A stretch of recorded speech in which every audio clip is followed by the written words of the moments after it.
This is a true crime discussions channel. We speculate. This is all just speculation. Because it's true crime, it's for mature audiences only. There will be no children allowed, no exceptions. Everything on this channel falls under fair use. Please remember to like, comment, subscribe, and share. It's free. Hello. Sorry, I was getting a sip of my drink. We have new backgrounds. I like that. Is it too much? We have new backgrounds like from StreamYard. And I don't know, I think they're cute. Those are all Halloween. I like that one. I want to look at these other backgrounds and then I'm going to say hey to y'all. Let me get me off of here.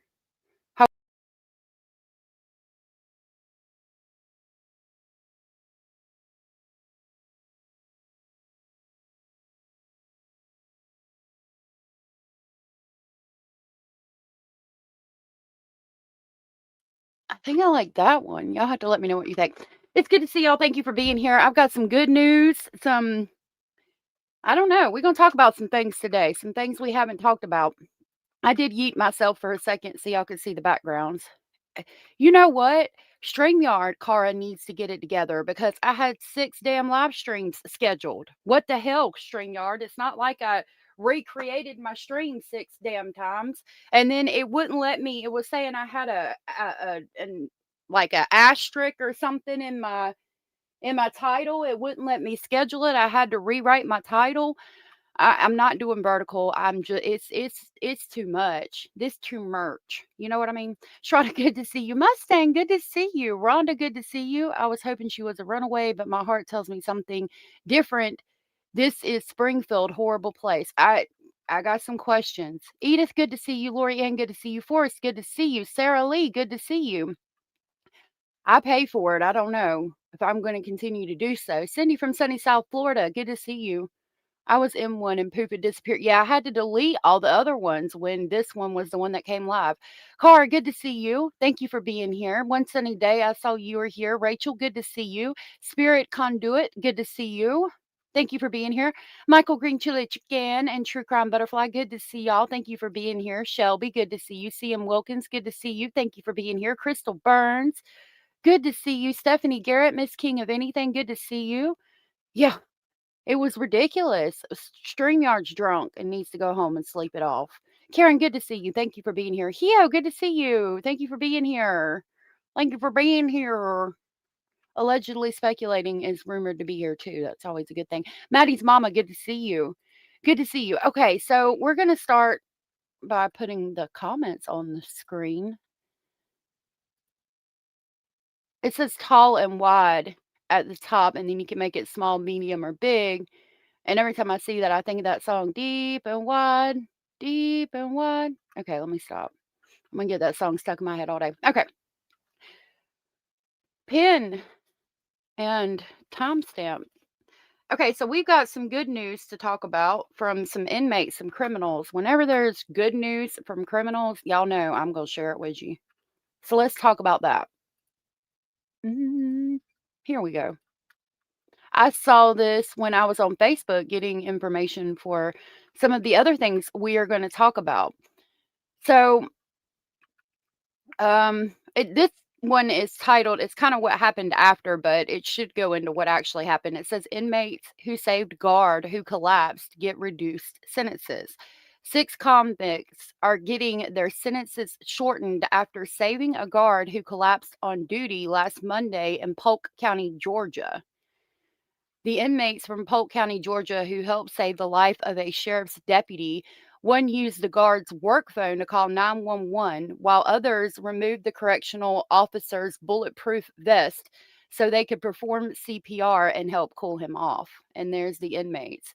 So basically, they were a work crew and they were outside with the guard. The guard was watching them. They were doing their work crew things or whatnot. And the guard collapsed and none of them took off running. They performed CPR and called 911, which I thought was really cool. If they're on work release, that means they might have been getting released, in the next year or so anyway. So running kind of would have been stupid. But They could have just stood there and done nothing. So, I mean, I think it's good behavior that should be recognized nonetheless. It reads, time off for good behavior. 6 convicts are getting their sentences shortened after saving a guard who collapsed on duty last Monday in Polk County, Georgia. The deputy, who wished to remain anonymous, collapsed during a work detail at a local cemetery with 6 inmates who he'd grown to know well from working alongside for 7 hours a day, 5 days a week. So we'll play the video.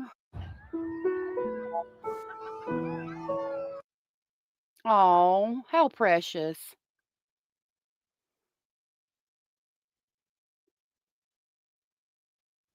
That's so sweet.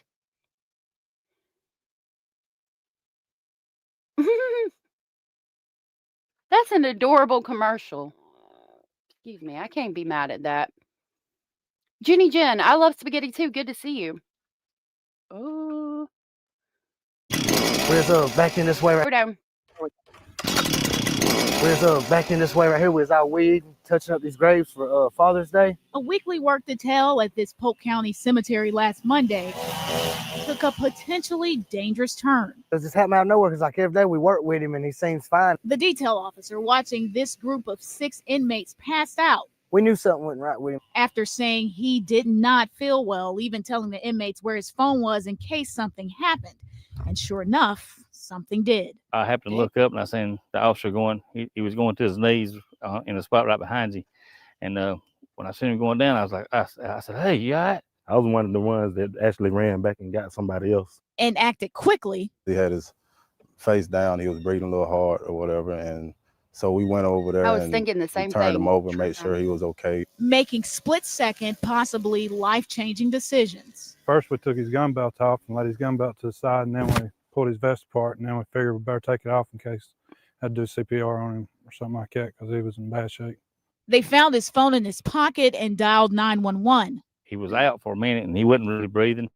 And when he started breathing, he was breathing just real heavy and real fast. His belt with gun, cell phones, and county van all within the inmate's reach.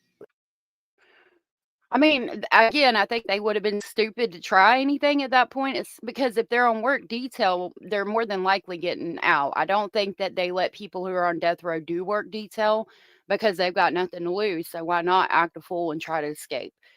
But outside the prison anyway, they can probably work inside the prison, but not outside. But I'm glad that they did what they needed to do to save his life. I think that is a very commendable thing. Michelle Marsh, good to see you. I was about to call you Marshmallow. Anything could have been done. Anything could have happened, but all the right things happened, and that's what makes that whole day just so much better. Even though they wear stripes and he wears a badge. They really stepped up in a time of crisis and showed that they care about my officers. At that moment, the officer they consider family was hurting. When that happened, in my opinion, it wasn't about who was in jail, who wouldn't. It was about, a man was going down, we had to help him. The good news, the officer will be okay. Sheriff Moats says he's been taken off of work detail because, quite frankly, the temperatures are just way too hot. It's still that hot in Georgia right now. And there were 6 of them. I mean, and all 6 of them helped. So that's gave me a little bit of faith in humanity again. No, good to see you. 36 on the thumbs up from damp Northern California. I'm glad it's raining. They're probably good men who have made poor choices in life. I'm so glad they helped him. Most criminals are, you know what I mean? Just because you're in prison doesn't mean you are fully bad. You just messed up. Exactly. Polk County, Deborah Tuff, 11 Alive News. So yeah, I wanted to share that with y'all. I set out to help Brand. It reads, quote, I started coughing spells, and every time I got those, I'd get hotter, unquote. The deputy told the station, quote, it was just harder to keep up.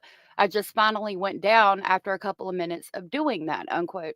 As soon as the officer dropped the 6 inmates he was overseeing came to his aid, they removed the officer's outer bulletproof vest to help cool him off and took his phone to call 911, according to a statement released by the Polk County Sheriff's Office on Friday. Quote, none of my guys ran. None of them did anything they shouldn't have done, unquote, the deputy told the news station. Greg Williams, one of the inmates, said the deputy was unconscious for about a minute and was struggling to breathe. Quote, when he started breathing, it was just real heavy and real fast, unquote, Williams said. Thanks to the inmate's quick response, EMS arrived at the scene shortly after and took over. The sheriff's office had called the act heroic in their statement and said the happy ending was celebrated with lunch in the park and desserts prepared by the deputy's family. In addition to a celebratory meal, Polk County Sheriff Johnny Moats told the station that, okay, they put it together. See, I was like, what is this word? Told the station that he will shorten the inmate sentences by about 25%. Quote, anytime we have a trustee or inmate crew that goes beyond normal duties, we can cut them some extra time off, unquote, the sheriff said. So, hey, Blue Jay, good to see you. I wanted to share that with y'all. Indie Girl, good to see you. Good to see you. Don't think it's on the news today, but we are at the top of the state and hope SoCal appreciates it and doesn't send it to the ocean, but stores it is this time. Okay. Tammy, good to see you. Okay, so what else? We need to talk about, I've got quite a bit on quite a few things. There was, what is this? Lord have mercy. Okay, this is the other thing that I wanted to show y'all. I found this for Thanksgiving and thought it was a cute idea. So we will share this video and then we'll get into everything. Let me back it up. So they're little turkey looking dinner rolls. Look how like it's super easy to make. So I wanted to share it with y'all for Thanksgiving if you're planning on cooking. These turkey-shaped dinner rolls are so adorable and perfect for your next holiday spread and very simple to make. All you need are Rhodes frozen dinner rolls placed on a parchment-lined sheet pan, sprayed with oil, and covered with plastic wrap until doubled in size. Snip the sides off and place back on as the legs. Snip the upper corners for the wings. Bake in a 350-degree oven for 12 minutes. Brush on melted butter. Once cool, transfer to your bread basket and serve. Try these for your next holiday gathering and let me know. Okay, I'm going to mute it and let it play again just in case. It strikes me and makes me remove the music.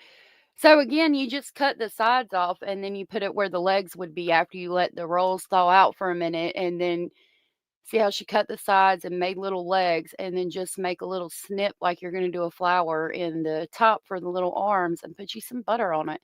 Rubber, good to see you. So clever and easy. I was like, shoot, as long as I don't forget, I'm going to do that. You could put some Italian seasoning in that butter that you put on it too. That would be so good. Okay. Let's talk about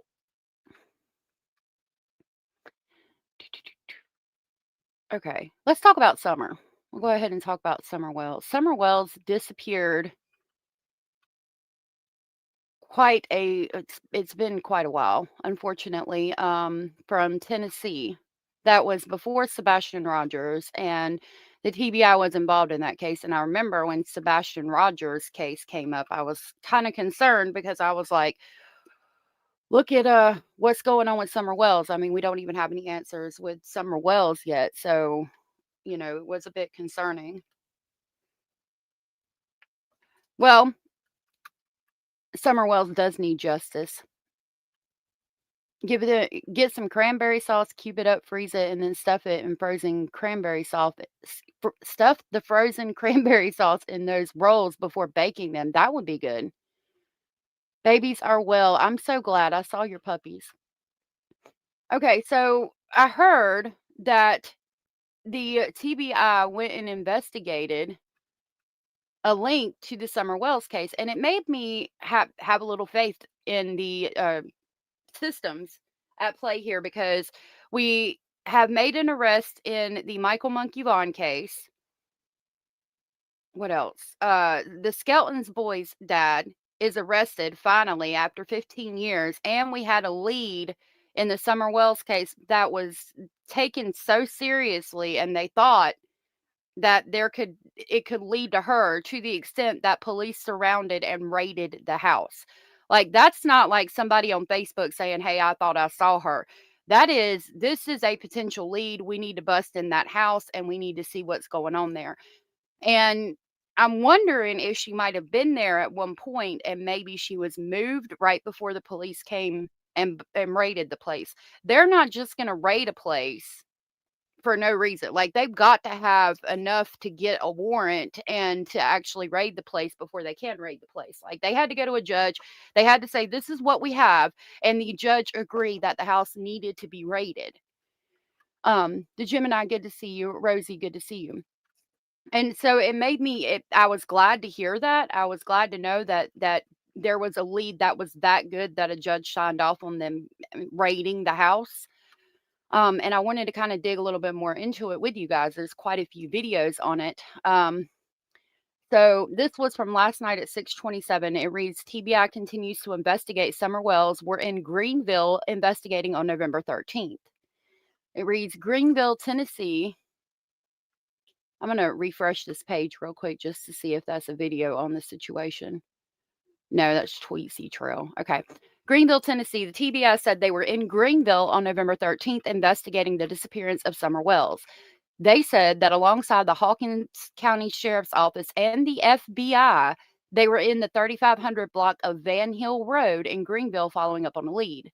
This is all the information they provided at this time, says this article. Let me see what.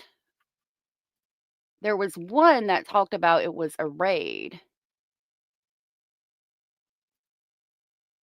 Let's see if this is the same one. Oh, this is a different one. Okay. No, thank you.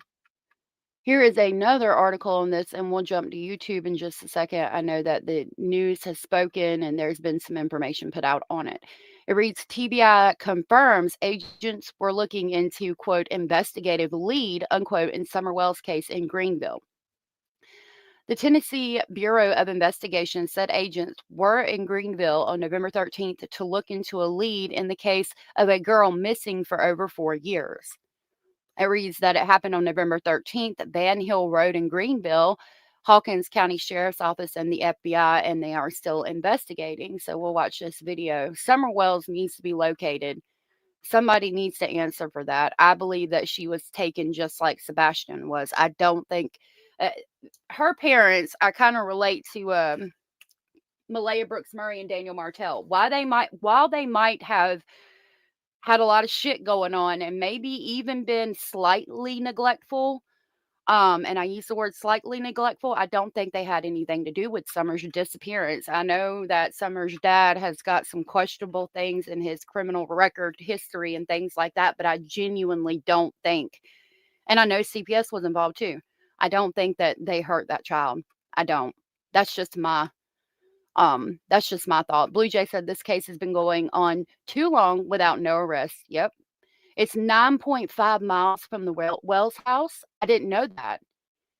Wow. 10 miles from their house. How the hell, if it's that close, how the hell would they have been hiding her? Hey, allegedly, remember last he told you that most of missing children was at the Monsters fishing spot. Yep. I think Summer was abducted by that weird local that ran for office, the governor maybe. I think anything's possible, and I think that there are politicians and people in government that do traffic children, but that's my conspiracy theory. I try not to mention too much. Rhonda said, from what I get, they're thinking it was Melina's daughter they were trying to take, and they got Summer instead. Really? Where did you hear that? Because I would love to go over that and talk about it. Makes you wonder about Sebastian. It does. I think Summer's parents are involved. Sebastian's not so much. Interesting. What makes you think that, Tammy? I'll go ahead and play this video. It's probably going to have an ad because it's on my computer, not on YouTube. You know, some things I don't, and I don't want to, but thanks for attempting to give me this information. That's exactly. Nope, it's not. An update on the years-long investigation into a little girl last seen in Hawkins County. The last reported sighting of Summer Wells was in June of 2021 from her home on Ben Hill Road. Today, she would be almost 9 years old. The Tennessee Bureau of Investigation confirms last week agents were working with the Hawkins County Sheriff's Office and the FBI, following up on a lead in Greenville on Van Hill Road. Agents will only say the investigation is ongoing.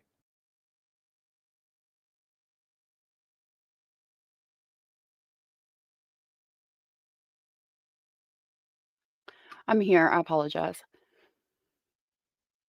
So that's the same thing we read in the other article. It says Greenville, Tennessee. The Tennessee Bureau of Investigation confirmed that agents were in the 2500 block of Van Hill Road in Greenville on November 13th to follow up on an investigative lead in the Summer Wells case.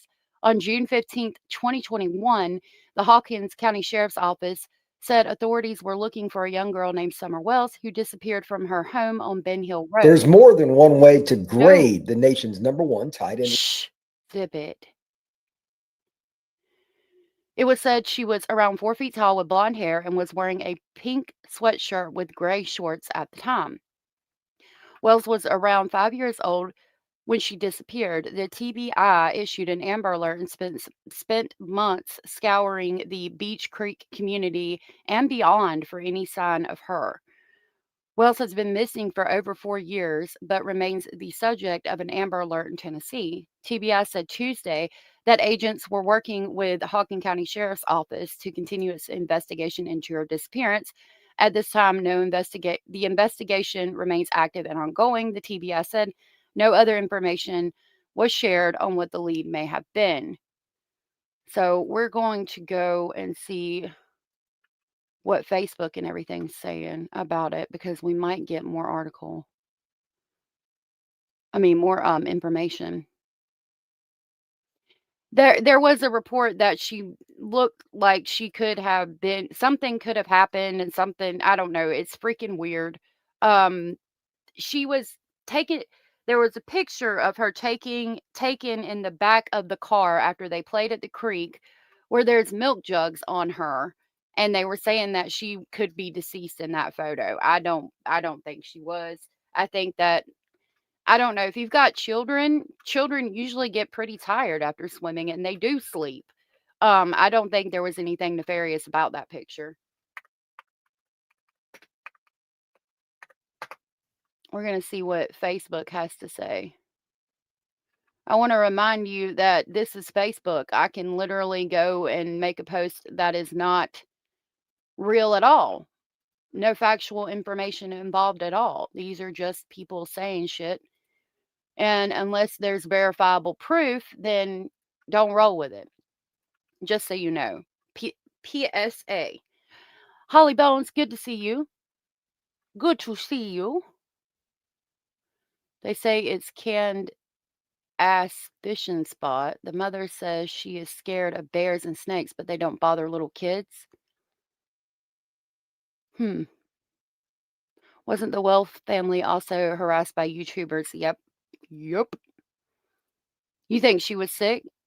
I don't think so, but I don't,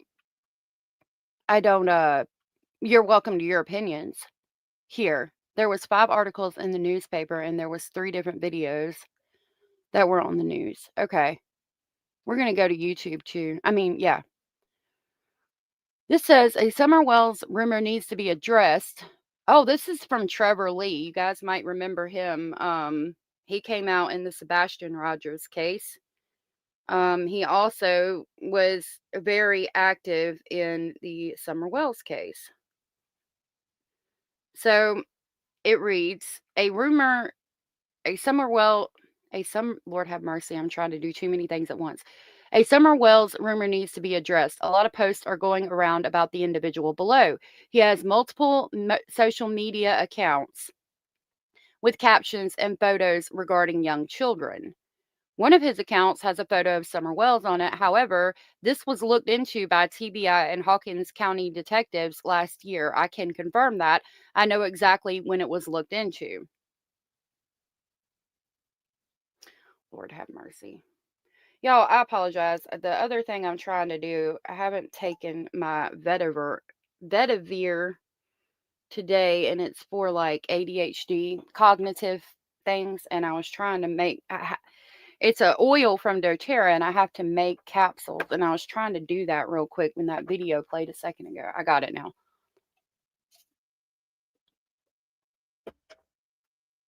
So the photo at the bottom is from Austin Reed, and it says, "Little girls love me." Going back up to what he said, large pages with big followings have been sharing a lot of disinformation recently about this, claiming this individual is the one who kidnapped Summer and that he's been arrested. There is zero evidence of him being involved in her case. Of course, he should be looked into for the photos and he should be held accountable, but the lies about a connection to Summer aren't helping. Now, separately, if young minor children have been posted on this man's page, I'd be happy to help you get it removed through Facebook's legal team. But for everyone else, please quit using this situation and claiming her case is solved, and please know it's been looked into regarding Summer's case. Two things can be true at once. This guy needs to be investigated and removed from social media, and that the TBI is already aware of the Summer Wells photo. 2 hours. The Wells statement regarding the new tip from TBI into the disappearance of their daughter, Summer. So this allegedly is from Summer's parents. I hope a new search does come up soon. Yeah, Charlie is. I feel like I remember hearing that, but I could be mixing it up with another case. Maybe. Not sure. This is from Kristen Kwan, WCYB, and it says, I mean, it could be, she's got 44,000 followers, so I would think it is from the news. So allegedly, I'll say, Summer's parents said to all news media requests, Don Candace does not want to be interviewed. We are waiting for a statement from the TBI. Otherwise, it's just more drama and stirred pain, so there is nothing to say. Thank you to law enforcement's continued work to solve Summer's case, November 19th of 2025.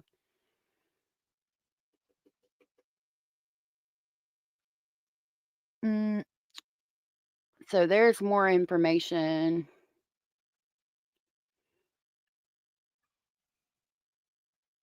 Most recently. Yeah, that article don't have any more that we don't already know.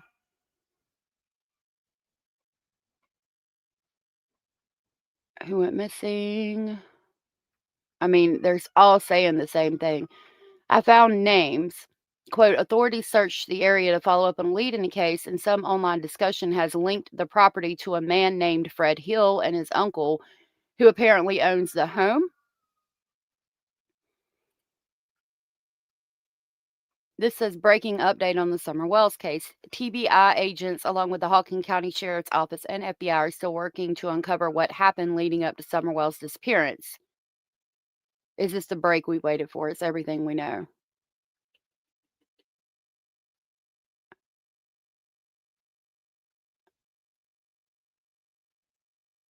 TBI has confirmed that a lead led agents there. The location of interest is approximately 9.5 miles from the Wells home where Summer disappeared on June 15th of 2021. The spokesperson could not provide any further information on what was or was not found and the nature of the lead, but they did say the investigation remains ongoing. At this time, the Amber Alert for Summer Wells still remains active.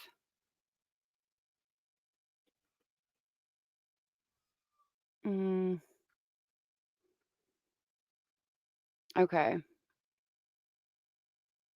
This says it's absolutely crazy how they found a new lead from TikTok on the Summer Wells case. This creep had multiple Facebook pages with little girls on them, and someone seen it and reported it.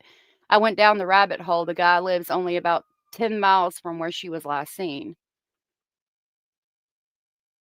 So this person is saying that it was a TikTok lead. I don't know. I mean, like I said, I could get on there and say, oh, they're following a lead that I called into the FBI yesterday because I saw Summer playing behind their house. I literally could get on Facebook and write that right now, and somebody would read it and talk about it on their YouTube channel. So again, don't take any of this as fact. If it did come from a TikTok video, that's really interesting.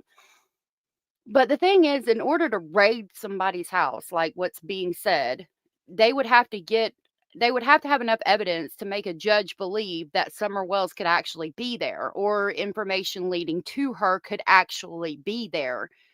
So there's got to be something pretty concrete for them to raid a house. True Crime Butterfly, thank you so very much for becoming a member. That was so very sweet and supportive of you, and I greatly, greatly appreciate it. I will grab the crazy train to pick you up on the way to Speculation Station. Thank you, True Crime Butterfly.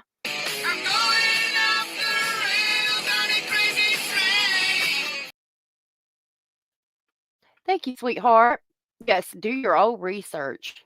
Thank you for that. Hey, Max, and I saw Abraham came in. Good to see you. Good to see you. Opal, good to see you, love. In case nobody told you today, you are important, you are loved, you have a voice, you are valued, and you are respected. You matter. Absolutely. I second that. Southern Cats, good to see you. I don't know if I said hey to you today. Okay.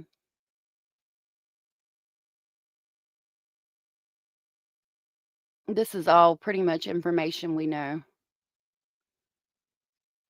Her scent. Okay, this says, I thought about her a few days ago and now they have a lead. Her last scent was picked up down the trail from her own yard that led to the highway, and there it stopped, according to their investigation. I'm jumping back down the rabbit hole head first again, etc., etc.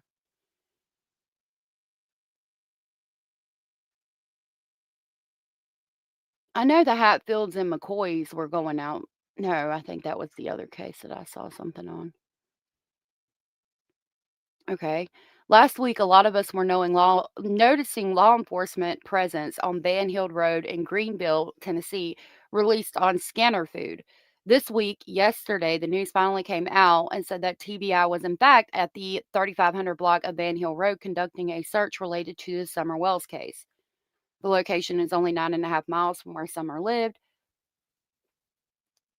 We were able to gather a few additional details about the property in that area. This is a lab.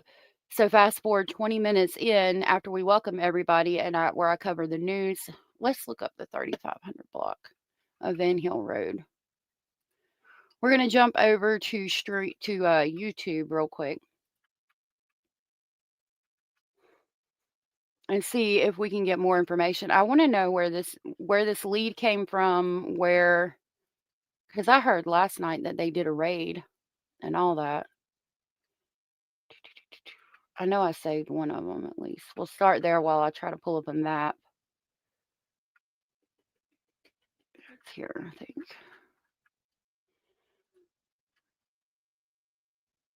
Us TBI. The Tennessee Bureau of Investigation tells us TBI and FBI has searched an area this past week in the continued search for Summer Wells. It's our breaking news tonight. It's been more than 4 years since Summer Wells was last seen. The then 5-year-old was reported missing from her home in the Beach Creek community in Hawkins County. There's been no sign of the little girl since, and law enforcement from several agencies have worked countless tips over the years. News Channel 11's Ansley Daniels spoke with TBI, who says the case is far from cold. Ansley?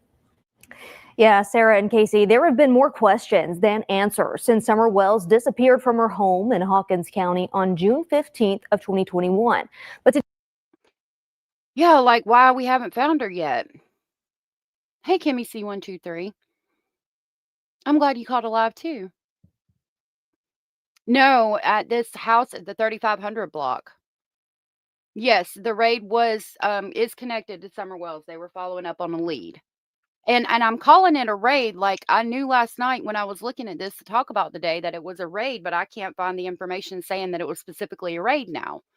Rebel Princess, good to see you. ERFLA.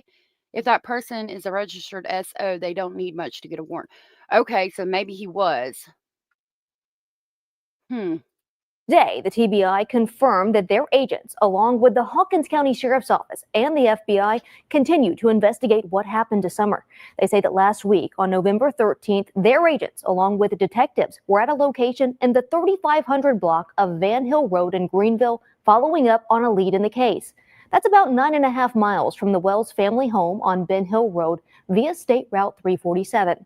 Now, we followed up with the TBI asking if they could provide details about the nature of the tip, if anything substantiated from it, and how long it had been since their agents followed up on a lead like this in the field.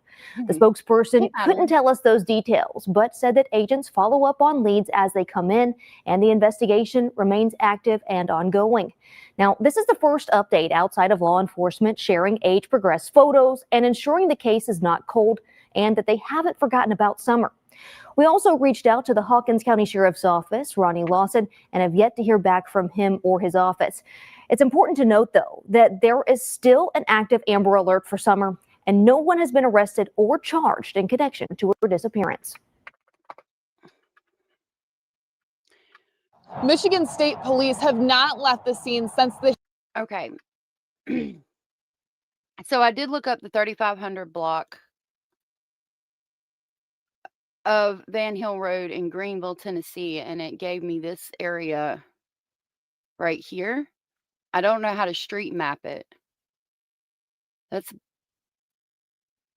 the Beach Creek is by it, but if we go back to the other map, it showed a more definitive. Let's go back here.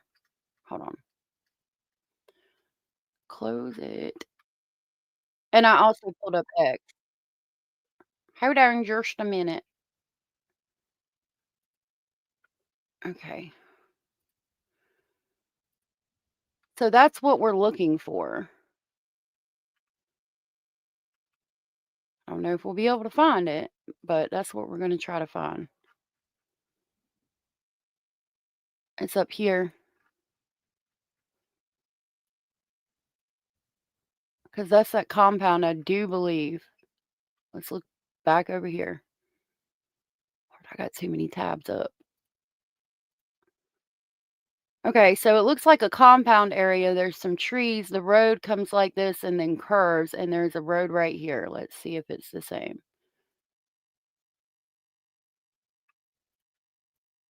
I want it big. Yes, thank you. Yep. The road curves like this. There's the other road maybe, or that one right there. Trees are cleared out, I think. I think that's it. I mean, it looks the same to me, right? Now they pointed over from this, I think it's this house right here, this trailer. Because they didn't point at this compound looking thing. Just probably like a farm or something. I think it's this house. What is that one? I don't know that we could find it. And I don't know how to do the street view.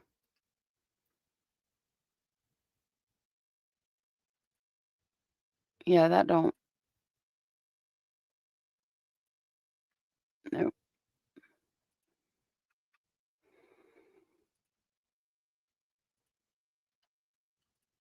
I don't know how to do the street for you, y'all.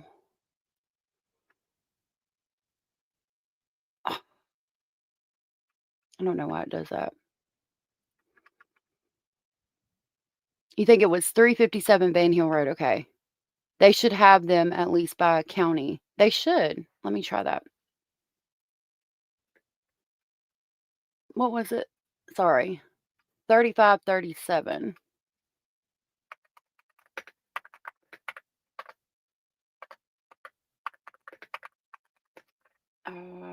Greenville.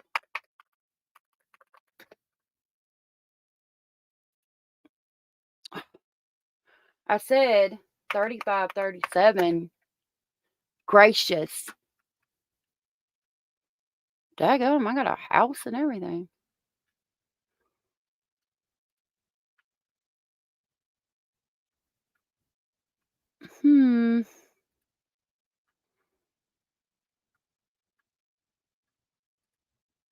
I know you can't see it. Hold on just a minute.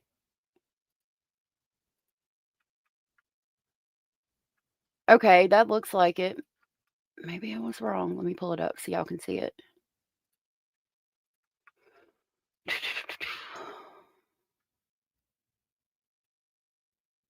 Okay, but yeah, that's probably it. I probably had it wrong. Looks because that looks like almost like what the thing I was looking at, but a little different, and that looks more like this compound thing. 3537 is this house right here, which is going to be a double wide with an addition and a tree in the front yard. I don't know how to do street view. I did click on 360, but it doesn't let me do that. Patterson Branch. What is this? A lumber company? Because that's logs right there. Hey, Percy, good to see you. Yes, teamwork always wins. In my opinion, if you're a registered SO, you don't get privacy. One thing I love about Florida is they post your mugshots, all tattoos, scars, new picture, and address of where you're at. That's awesome. There doesn't appear to be very many houses on that street.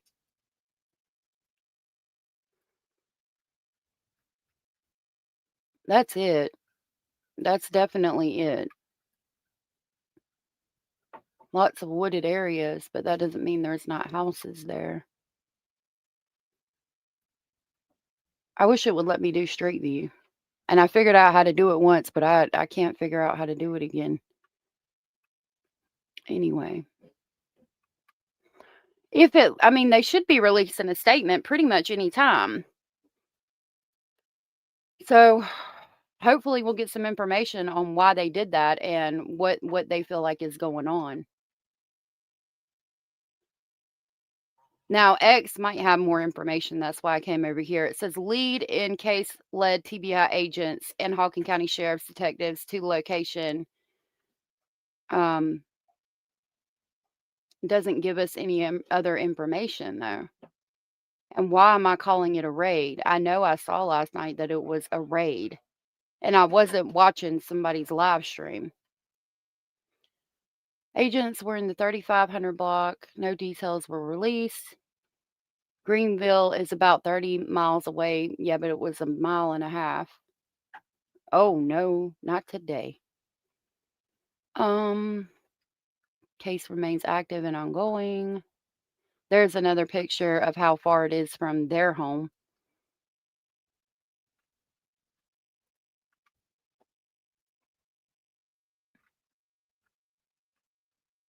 What did you say, Cindy? Hey, Abellis. No, I can't find your comment. I think it's on the icons on the right of the map. Yeah, mine is being stupid. Let's see.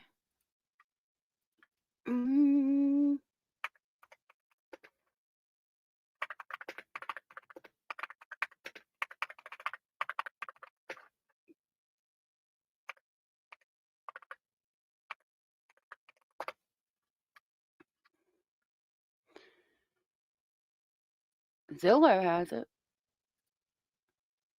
Now it says Street View.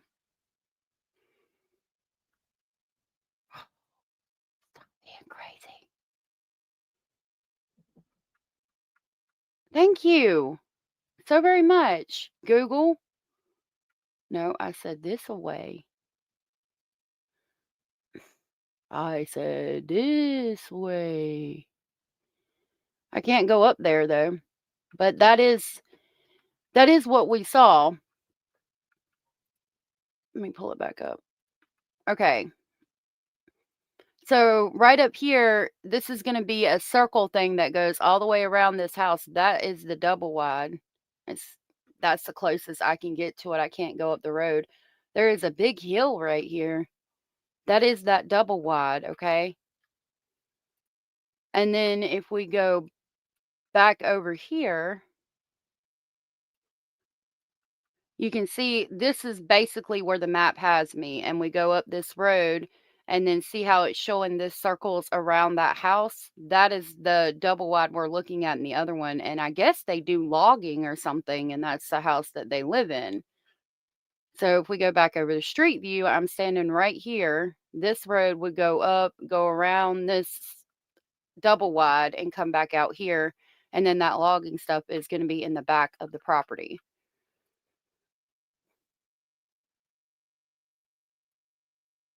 Google Earth. And I don't know that my computer will let me do it. Let me try Google Earth. See, I haven't figured out how to do all that yet.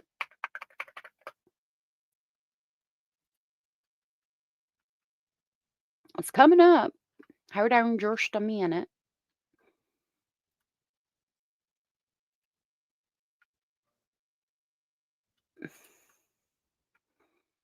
I don't know how to do this.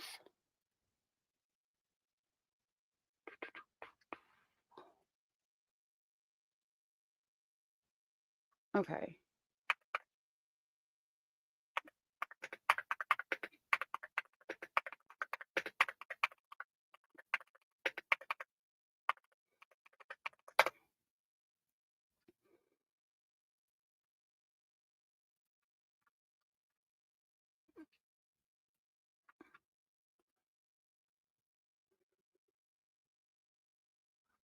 Click highlighted street to enter street view. It won't. I mean, that's the same thing we got on the other one. But it will only let me click on.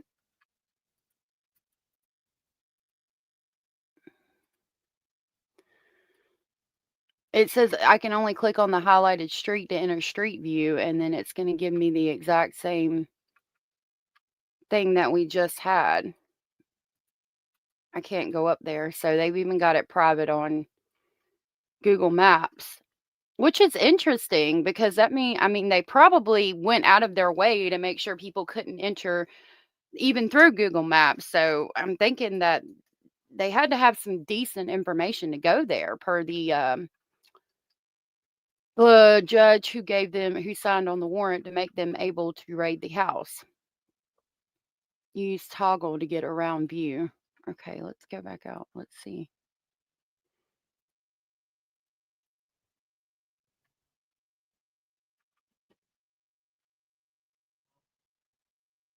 I don't know that.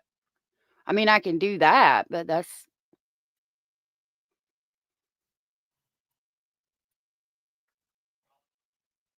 I don't see any children's toys. I mean, this is better than what we had before, but I still can't see what like the house looks like.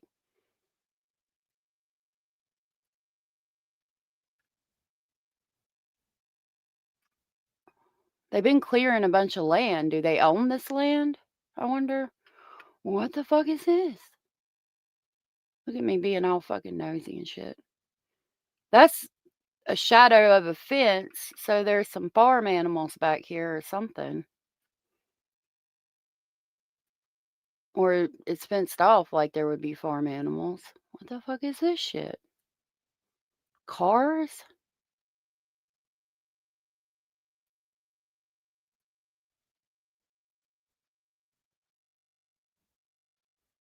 I'm not doing that. I don't know why it's doing that. The visibility of 3D buildings can be toggled on the base map panel. Borders label, everything. No, everything.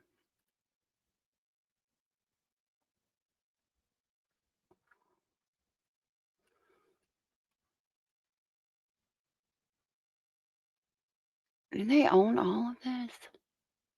I mean, if they own all of this and it's all private property like that, that's like a shipping container or the trailer to a 18-wheeler. There's the truck, and it's got a gooseneck trailer in the back. Let me see what y'all are saying. I don't. Rebel Princess, you can look at property records and get owner names.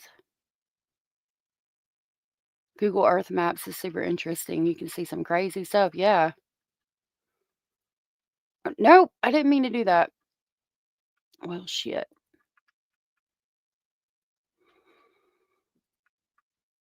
Okay.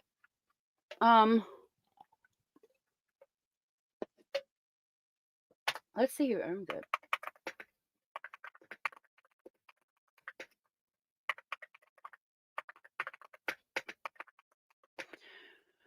Oh,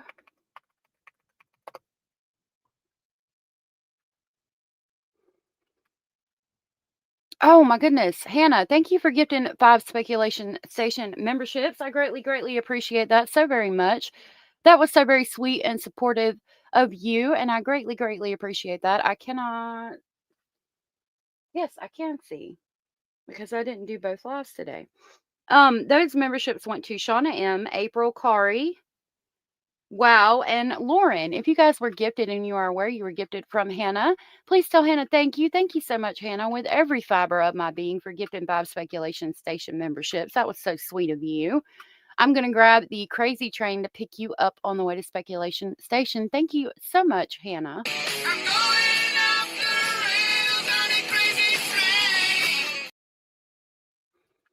Thank you so much. Yeah, it's private. I don't think that they can survey private properties. Mhm. No, Corey Edwards. Not that we're aware of anyway. The news hasn't said that anybody got arrested. So there's a people finder. I don't know what I'll be able to find. I've got the thing that I paid for the other day on here. I'll see what I can find in there.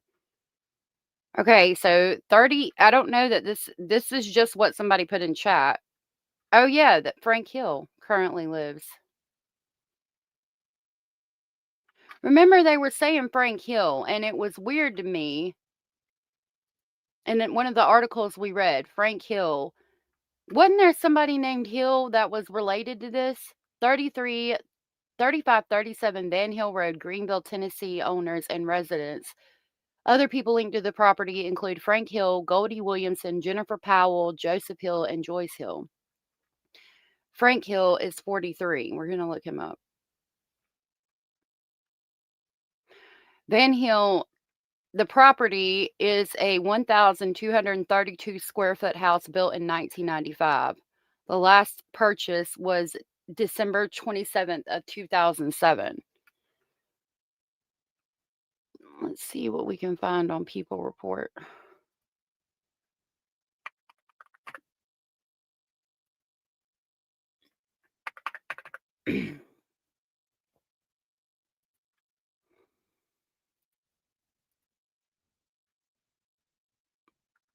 I don't know.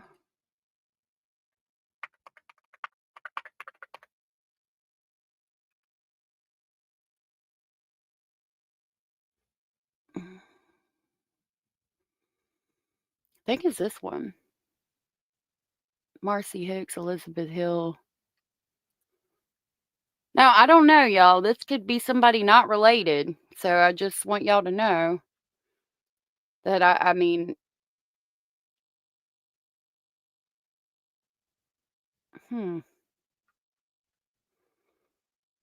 it doesn't show an address in Tennessee, so this person might not be it.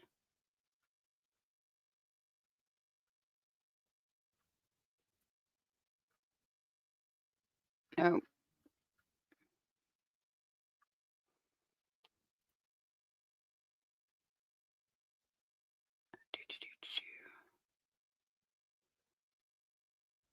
Greenville, Tennessee.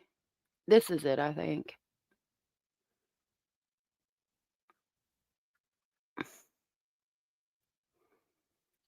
All right. It's 3310 Van Hill Road, but Joseph F. Hill, this might be a relative. 7.41 acres.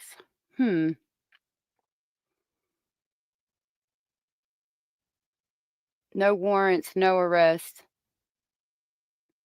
One charge in 2000, not specified charge in North Carolina. Possible employers is going to be Hills Edge Tree Service, and that's what we saw in the backyard with the logging company, the tree service. So it makes sense that this person is that person or related to that person because Hill Edge Tree Service is going to be the logging service. Possible business affiliations is the tree service and the tree and bucket service. There's nothing else on them, though.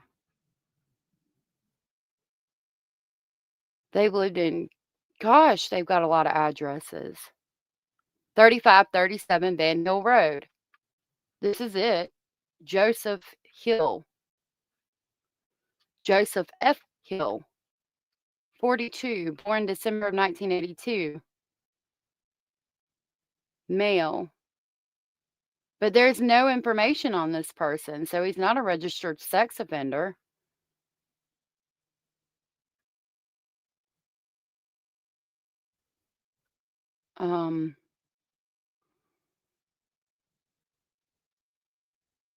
Yeah, there's no warrants, no arrests, no nothing for this person, as of right now, anyway. Hey, Rocco. Stop it. I misspoke earlier about local that ran for office being responsible for summer. That little girl was Joan L. of Matthews that I was thinking of. That's horrible. Rocco in the house. Okay. So I'm going to write down this person's name and see. I mean, because remember, it didn't bring up, when we looked it up last time, it didn't bring up any of, like, Sarah's gun charges or anything.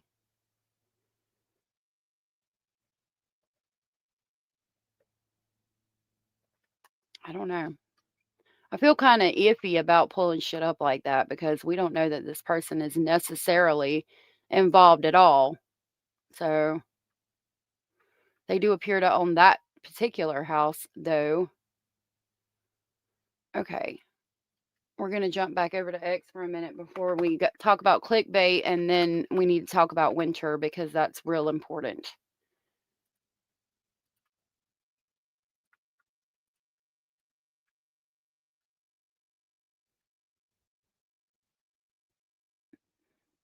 Connecting the dots in the raid.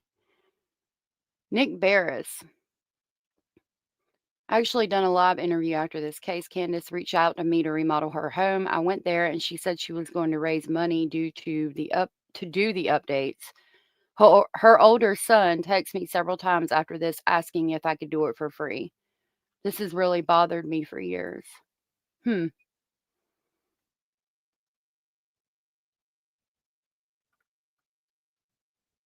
We received credit. Stop it. Get the Sebastian still missing.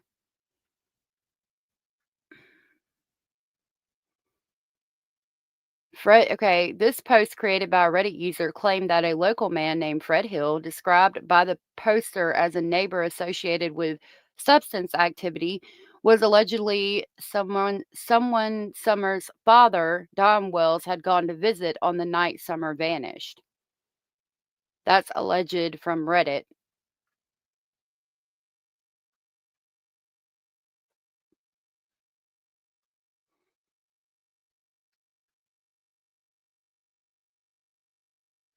The more I dig, the more what the fuck I'm getting. I obviously have to vet this, but I wanted to share it in case anyone feels inclined to look before I can. There's a questionable connection between Austin Drummond's gang and Summer Wells' dad. Yeah, he stated found with one of the gangs that are in the area of Tennessee. Seems it's the same that runs with the little girl Summer Wells that disappeared from our house. Her dad was a part of whatever was going on. Yeah, everything will always be hearsay until it's spoken. I don't know the names of the drug gangs in that area. I just know many people have said things on TTing, etc. So sad. I hope that baby's in good hands. Summer Wells' dad is a part of it too. I had not heard that. How is he connected to Drummond's gang? Summer's dad was in prison too. Was it the same prison? Dang, was Drummond out when Summer went missing? Can TBI see which members were close to their home by phone pings?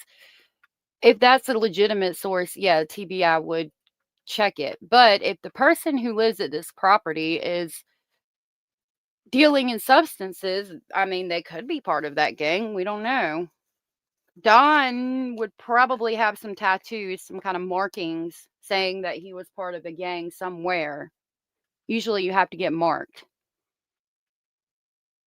I'll look at pictures of Don Wells real quick before we move on to see if I see anything that looks sus.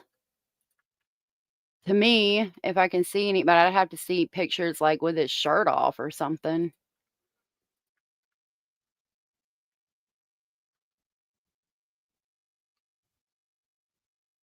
It's gonna be like the neck, the arm, or the chest.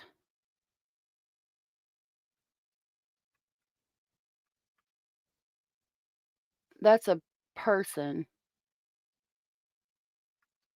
Hmm.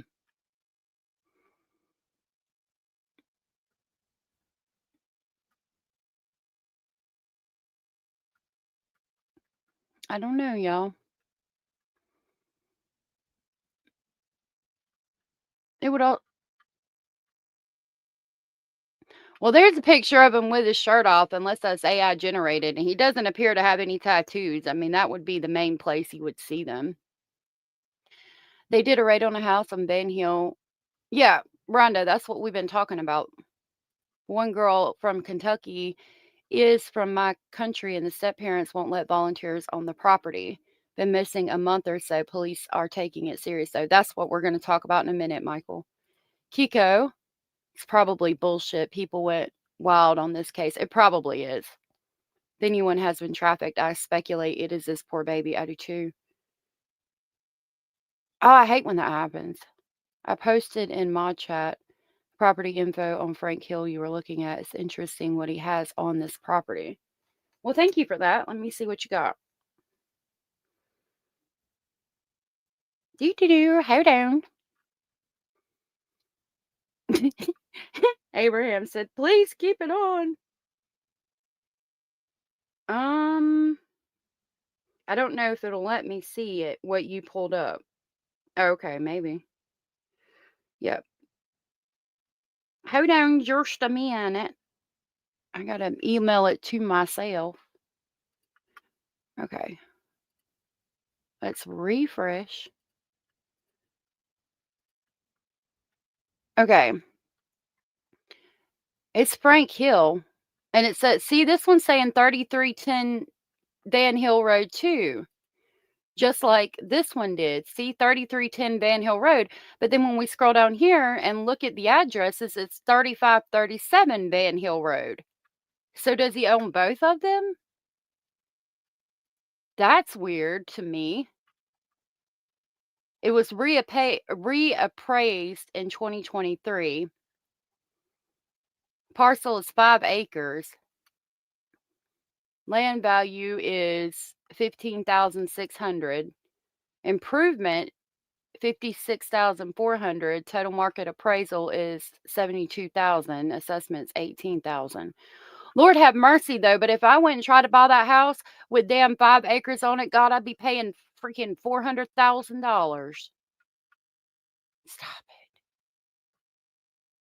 it. Okay, it's residential. What? There's no gas, there's no water, no sewer? Or no, it says public. Okay, so there is water and sewer and electricity. Okay. Building 1 is a single family home with average siding. Heating and cooling is split. 784 feet of living space. It was built on piers, gable and hip framing. Cabinet and millwork is below average. Interior finish is paneling is below average. There are no bathroom tiles. The house is shaped like a rectangle. It's 1 story. It was built in 1930. There's 3 plumbing fixtures. The condition is average. The floor system is wood. The roof is prefin metal crimped. The floor is pine or softwood. Paint and decor is below average. Electrical is average, and structural frame is none. Oh, there's the layout of this building. Has a detached, unfinished garage and an attached shed. The detached, unfinished garage is 20 by 28. The shed is 10 by 28. Sell date $20,000. Vacant or improved warranty deed, family sale. And then it was sold in 1900 1995 and 2012. 1.4 acres. Interesting.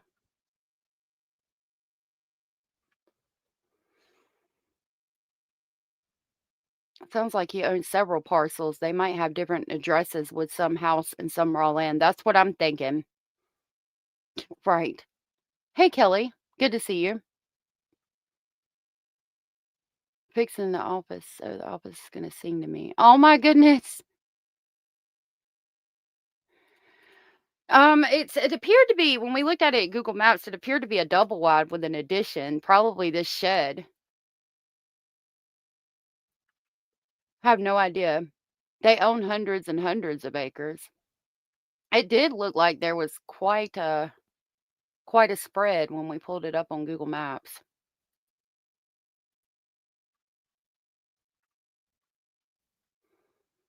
Interesting.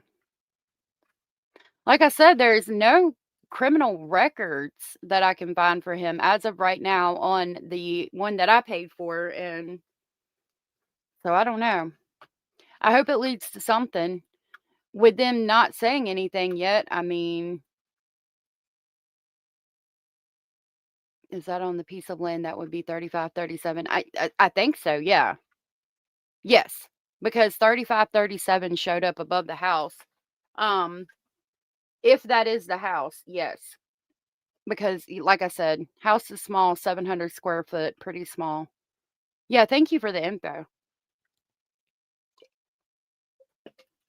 Happy birthday, Kelly.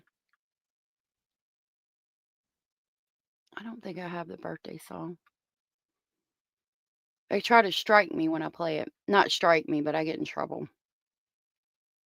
I'm going to give you an amazing from Basil for your birthday. Happy birthday. Amazing!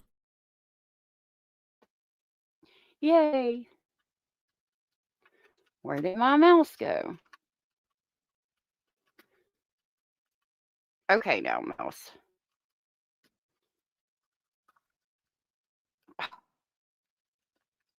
Hold on, let me change the batteries. I'm not doing a damn...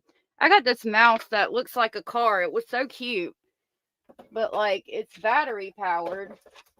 And the batteries keep dying or something. It's fucking weird. I'll never do it again. I promise you that.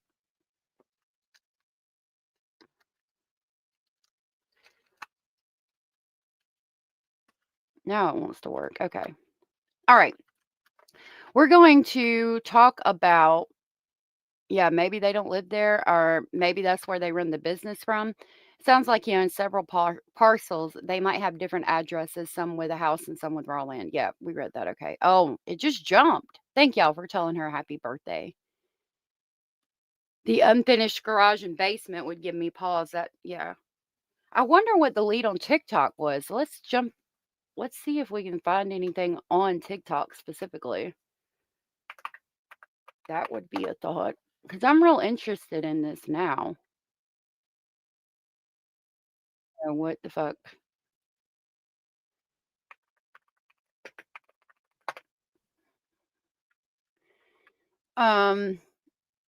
Again, anybody can post anything on TikTok. I don't know that this is in fact 100% true. So we'll see.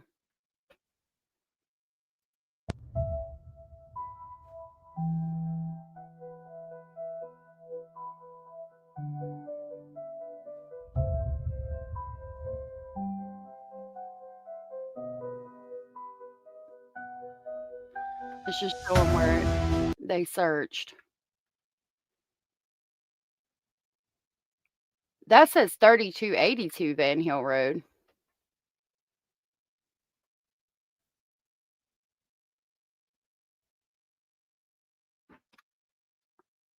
Let's see. If it's 3282,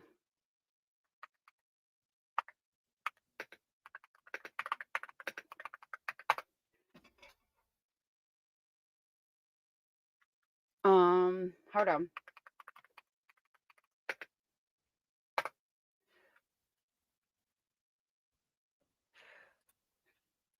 Here's the property records for 3282. Maybe.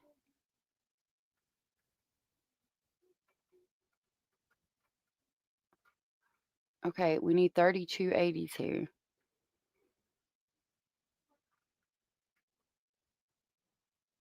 $32.02 and then $33.10.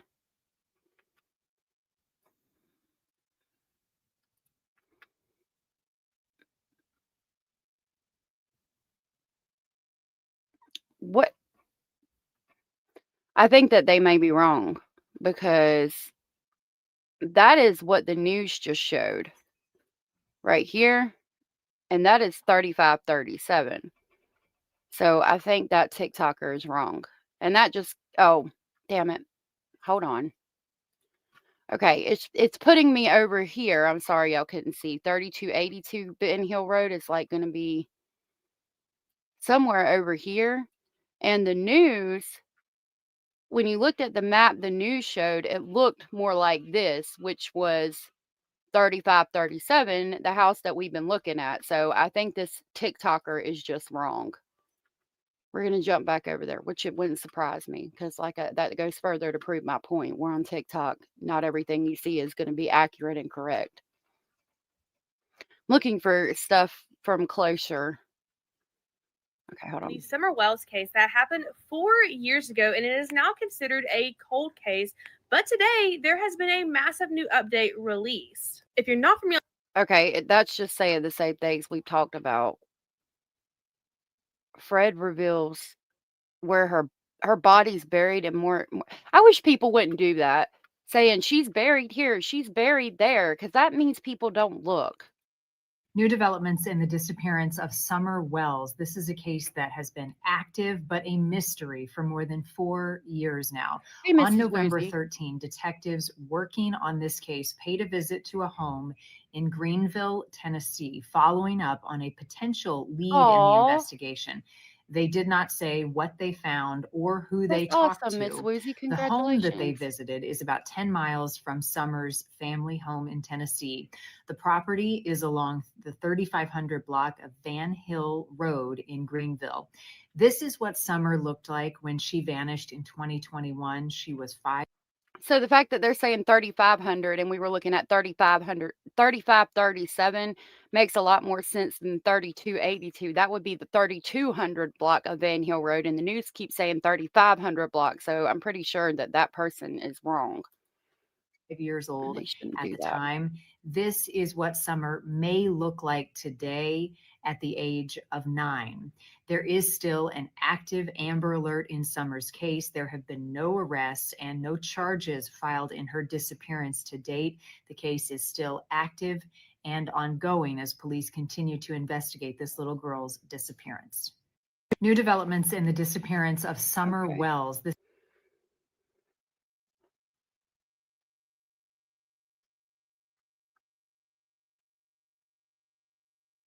What is this? With the drunken hillbilly, what can you do with the drunken hillbilly? What can you do with the drunken hillbilly? Cut his fucking eyes out and feed him to his Aunt Nelly. Willy, willy, chicken neck, chicken hunt, gotta love it. Hit him with the 12 gauge fucking chicken nuggets.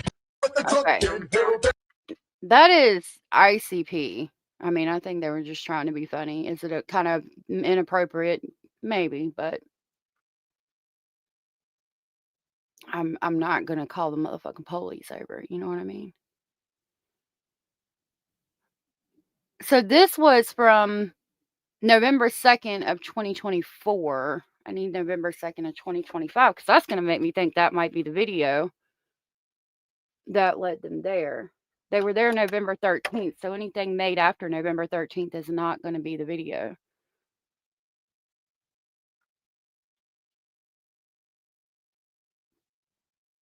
Austin K. Reed, that's what Trevor Lee was talking about.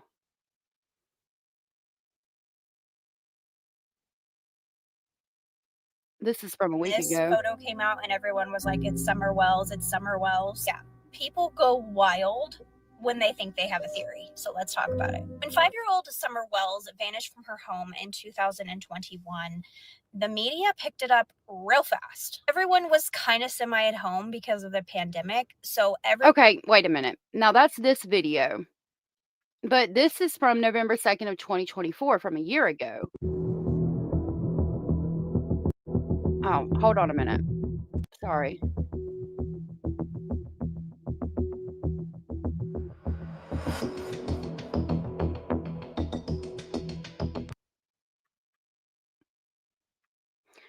I wish I could make it bigger.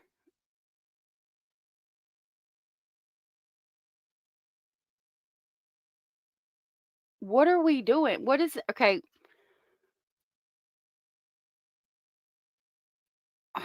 I want it to pause when right. No. Okay, move the plate. This looks like a school or something. There's a bunch of boxes. That child looks too small to me to be Summer Wells. Hey, Scratch. Rebel Princess, somebody else was talking about that. And, I've noticed that unfortunately, the cases that do get the most attention are white, blonde hair, blue eyed children. And it shouldn't be that way. Melodee Buzzard is a conundrum in that, but like Sebastian Rogers, Summer Wells, there was more that I was thinking of at the time. Lily Sullivan, like all blonde-haired, blue-eyed babies. The semester ends the first week of December. I'm getting slammed. Girl, you do what you got to do. School is way more important. Maybe if you expand the block, it will get bigger. I had tried that, but it put it in a different player. That's what I tried here. I don't know how to expand the block. Like, this is why I shouldn't be a YouTuber. What is the child doing? I don't know. I don't think that's summer. It could be. But this video was posted a year ago. But remember, it said that this investigation has been going on for a year. So this could be the video that led them to go to that house.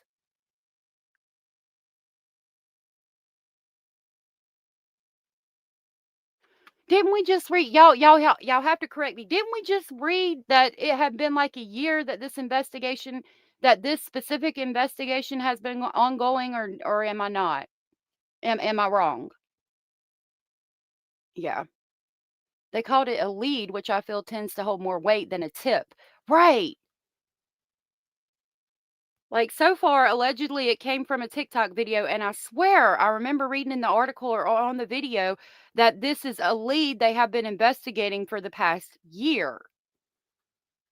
That's what people were saying when Gabby Petito. Yep, there's another one. It's because she's white, blonde-haired, blue-eyed girl. Everyone ignored Moed lesbian couple who were murdered around the same time as Gabby. I remember that. Well, Rebel, when I make my videos in the beginning that show missing and exploited children in the very beginning of my video, I go through the first 2 pages of just missing posters. And there's a lot of African and Native American and all kinds of different ethnicities of people, children. And so I put them out, but I feel like it's not enough attention, and they don't get enough attention. They really don't. I watch Strategic, and it's incredible with all the missing kids we don't hear about. Yeah, so many. I think right now I would only believe seeing a video of the police at the property. Yep. Michelle Parker missing 14 years on the 17th.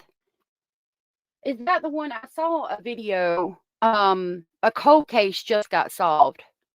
It does sound like a promising lead. If going back to this before, I'll play that video for you, ERFLA. Before we finish, if they've been investigating the lead for a year, it could be this video, but I don't know. The child looks younger though than Summer would be.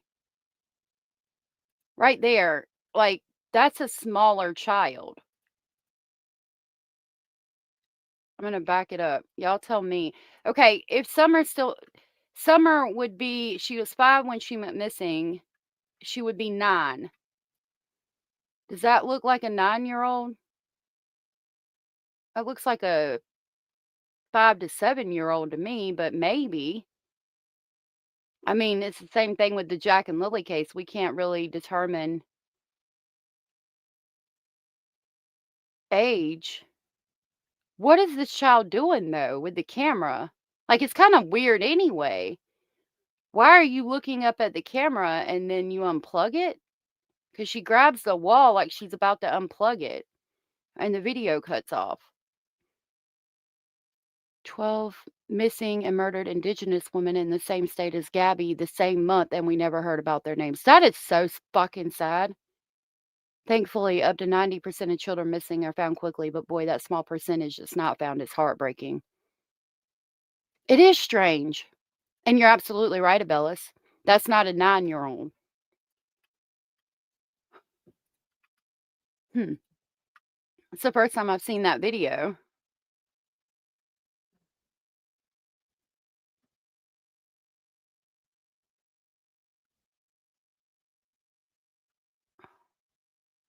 That's the only different video that I'm seeing that's not been identified as being Summer. Okay. I'm not even gonna talk about that picture.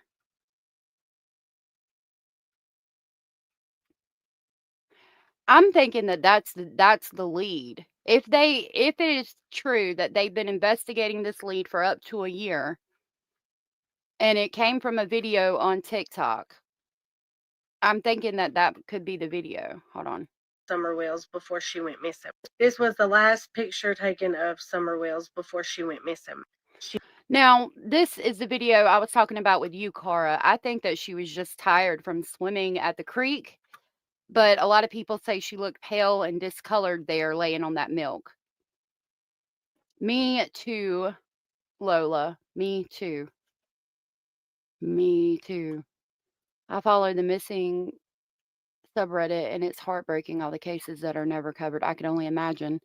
A tip, maybe look at the folks who live on that street. A lead, maybe look at the men who live in the first blue house on the left on that street. True. She looks 10 and is still 4 foot something. Really? It's done. Now I'm present. Okay. It's difficult because the child's face changed. Yep. She's very little. Okay. I believe that Summer was deceased in that picture. There are bruises on her if you look closely. There are. I hope not. I don't think she was, but I hope she wasn't. It could be the sunlight. I don't know. I don't know. I did see some of the things that people were saying were bruises that could very well be bruises. I'm not saying that she wasn't like slightly neglected. Maybe her brothers played a little bit too rough with her. Maybe her dad whooped her ass. I don't know. But I don't think they had anything to do with it. He's actually asleep on 2 oddly stacked gallons of milk, and you can see a box of some sort above that, like it's a leaning stack.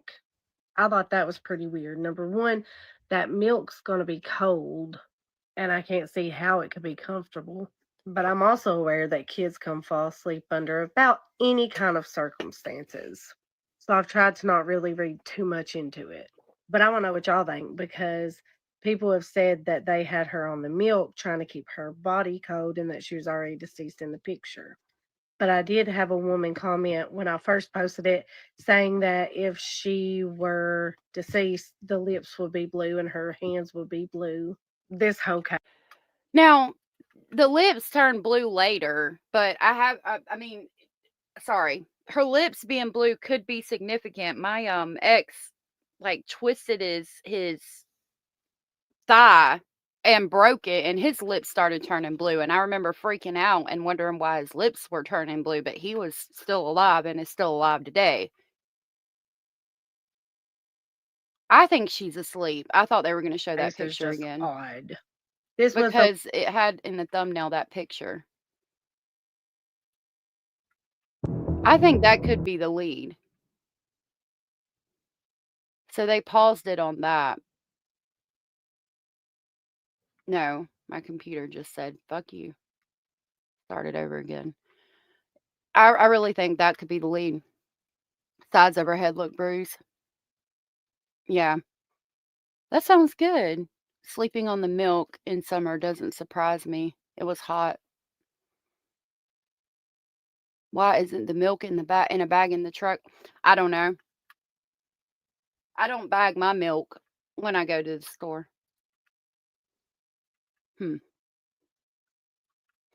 Well, whatever it was, I hope that it leads to summer more than anything. I really do. And if it is that child that's in that video and that child's not Summer and it's a different child that was hurt in any type of way, I'm glad they found that child. If it was that child. All right. We're going to talk about Wynter for a while, but quickly, before I get into Wynter, I wanted to show you really just kind of quickly. There is somewhat of an update on Melodee Buzzard. I don't know really what to make of it. I know it pissed me off when I clicked on the video because I thought that we have some answers. I feel like putting out information or misinformation like this is bad because it could lead to people not looking anymore. So let me pull this up. Hold on.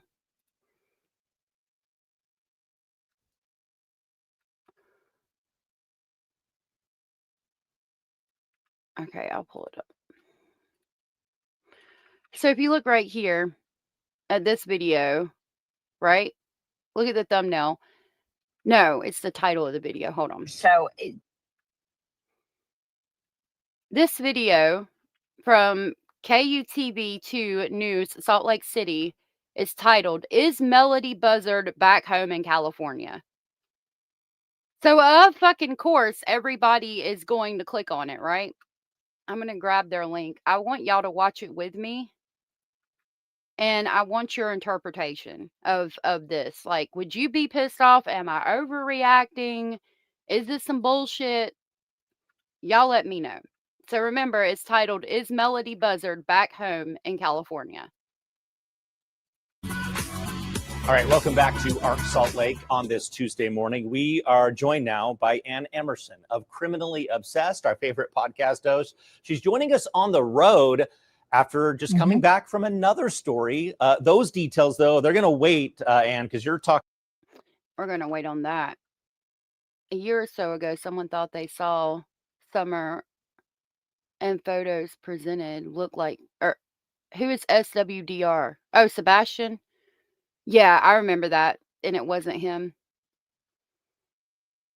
Milk in bags or jugs or cartons. Interesting. I think it's odd. She looks up at the camera twice like it's staged. The video is hard.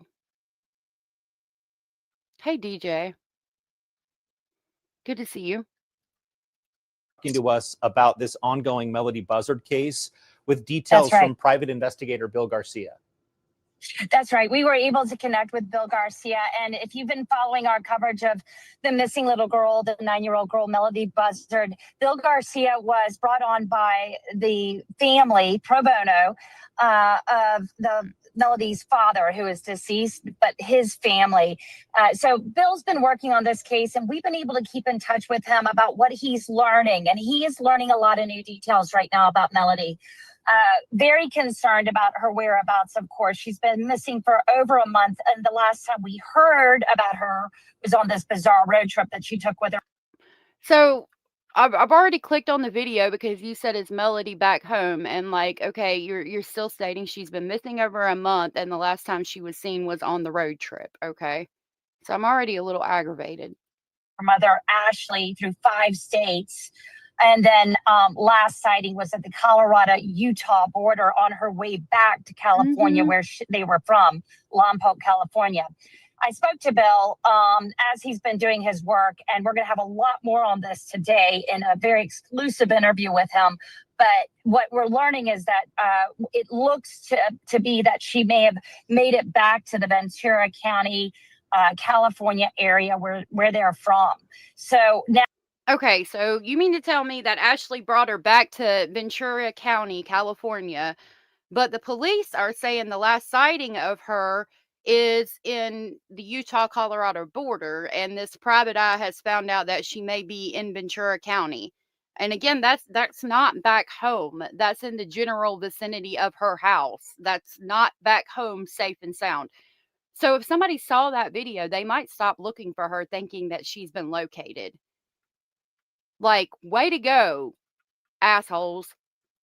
Now he's looking very closely at leads that would take him around that area. And what it is a combination of not just what we've learned about this route that you're seeing now, this route that she took through, but why she possibly got back to Ventura County. It just makes it that much more urgent, doesn't it? Okay, but if you know that she's in Ventura County and are making headlines saying, could she be back home? What do you mean urgent? Sounds like you got the motherfucking case solved. Put a beautiful bow on that bitch and give it to the police. Like, it really pisses me off. It really, really does. Out a Summer Wells video. Okay, thank you. One sunny day. Yeah, that case is like Lori Vallow all over again. It is, DJ.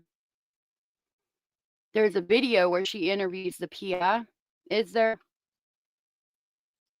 If the PI is onto something, I wish him all the luck in the world, but the news pissed me off with that headline. That Melodee could possibly be in the area. Yeah, just a point of clarification. You're saying that he believes Melodee, as well as the mother, made it back to Ventura County? Yes, because we know Ashley did. Ashley definitely did, because she returned the rental car, which was that white Chevy Malibu that we keep on hearing about, where she switched the plates during this thousands of mile trip up and down over a 3-day period. So we know that she returned that rental car. And we also know that there was another rental car that was rented after. What? There was 2 rental cars now?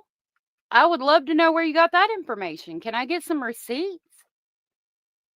That raises a lot of suspicions about that car as well. Now, the reason I think Bill is looking at these routes into Ventura County that are very important is because they are also not just important rural routes that would take her in. They're also routes that pass by a very symbolic area, which is the Santa Maria Cemetery, where the father who was deceased, the father of Melodee, who actually had Melodee with, is buried. And that is very symbolic area, of course. So that is one of the large areas. So that was interesting. Ventura in that cemetery is where the father is buried. Now, if I think about Ashley being on some kind of mental health thing, and the fact that she was running with her mother when she was young, to get away from her father, I'm wondering if the mom had a mental break, went to the cemetery and was like, he's been dug up. He's not there. See, I told you he's not there. We got to hide you, or something to that effect. If she did go by there, then it could be very significant to her mental health and thinking that maybe the man's still alive and trying to hide Melodee from that side of the family. However, if they've always lived in Ventura County and Melodee was born in Ventura County, then where else would the father be buried? Like, it could have absolutely nothing to do with it. The multiple rental cars sounds like Letitia Stout and Adam Montgomery. Yep. I read that when she got out of jail, she attempted to rent a car, but it was denied. Interesting. So that could be what they're talking about. Because now I don't know what the fuck to believe, because they're so full of clickbait. Good question. I don't know. I hope so. That Bill is now looking at. And it's also based on the information that he's garnered from the investigation and law enforcement, paying close detail to what they did when they were at Ashley's house in the days following when it was reported on October 14th that Melodee had vanished. And learning more about that and what the house looked like, I think that there's more information pointing towards a possible California landing for them. The question, of course, is Melodee okay? Is Melodee alive? And obviously, it seems to me like they would want her to rent the car so they could track her. that is of utmost concern right now. So Melodee's mom, as we know, appeared in court on an unrelated. So they're going to continue to talk about where her mother went to court. I'm not real concerned about that right now. That was the update that I was kind of pissed off about with that. If you guys don't know, David has been declared a suspect in the death. They're still calling it a death of Celeste Rivas Hernandez. I'll grab an article real quick on that, and then we're going to talk about Wynter.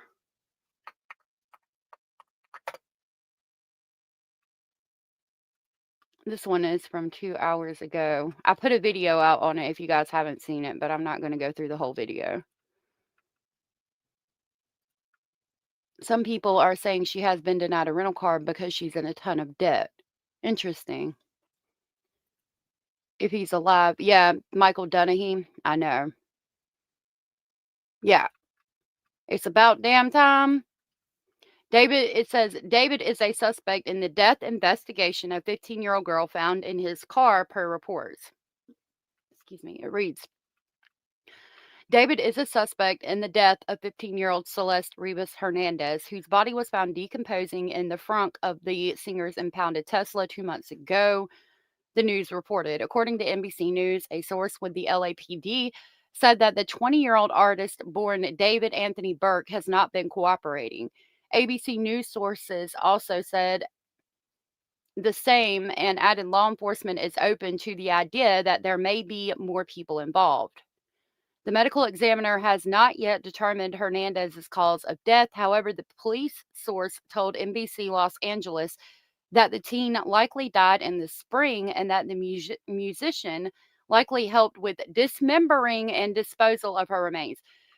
So far, no arrests have been made. Now, do you guys remember when we were having issues and it was like it was reported that she was dismembered and then all of a sudden she wasn't dismembered and we were like, okay, she's fucking dismembered. She didn't fucking do that to herself. So why hasn't he been named a suspect? And I asked the same question. If she was dismembered in the trunk of that Tesla, why the fuck hasn't he been named a suspect until now?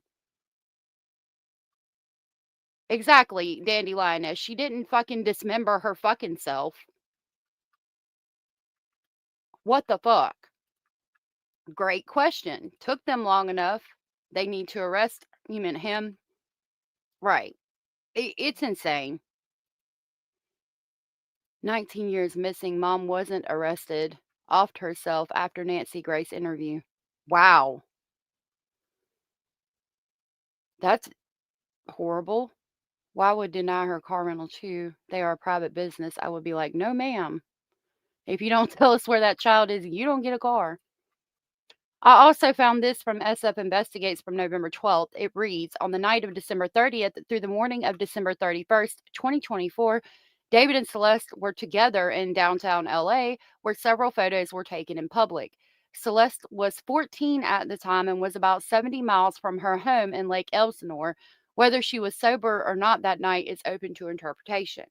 There is photo evidence of them together again on January 2nd of 2025, then on January 8th. Then on January 8th, a sizable crew was filming a music video with David out of state, and by January 11th, David is in his hometown in Texas.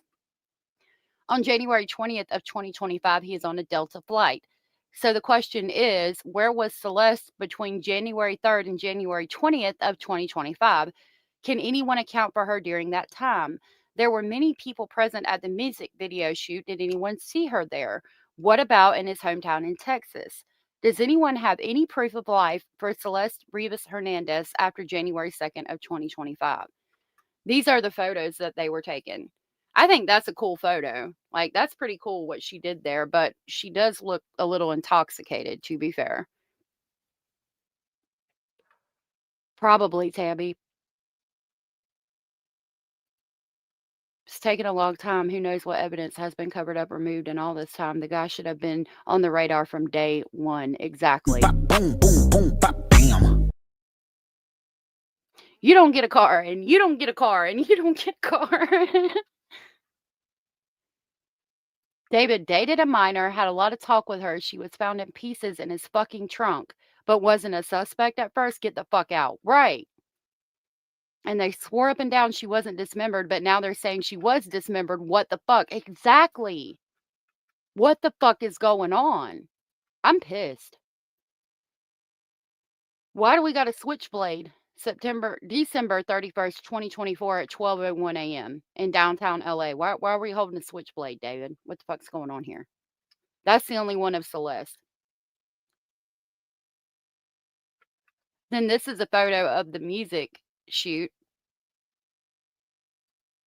And then I'm assuming this is January 11th, 2025 at 7:24 p.m. I'm assuming that's like a shed or something outside of his family's home in Texas. Hey, honeybee. I think they should let her rent a car, put a tracker on it, and have unmarked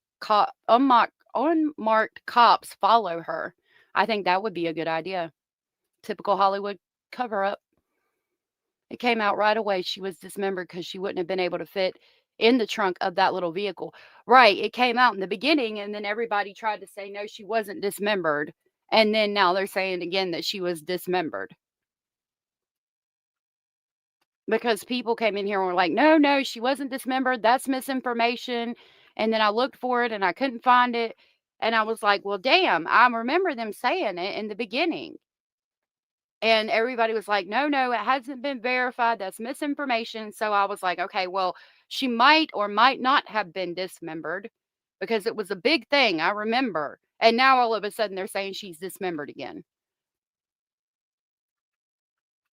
Law enforcement won't just name suspects or person of interest unless they have something credible. Otherwise, it can be used in his defense. His attorneys can claim that law enforcement focused on him and no one else. Look, let me tell you something.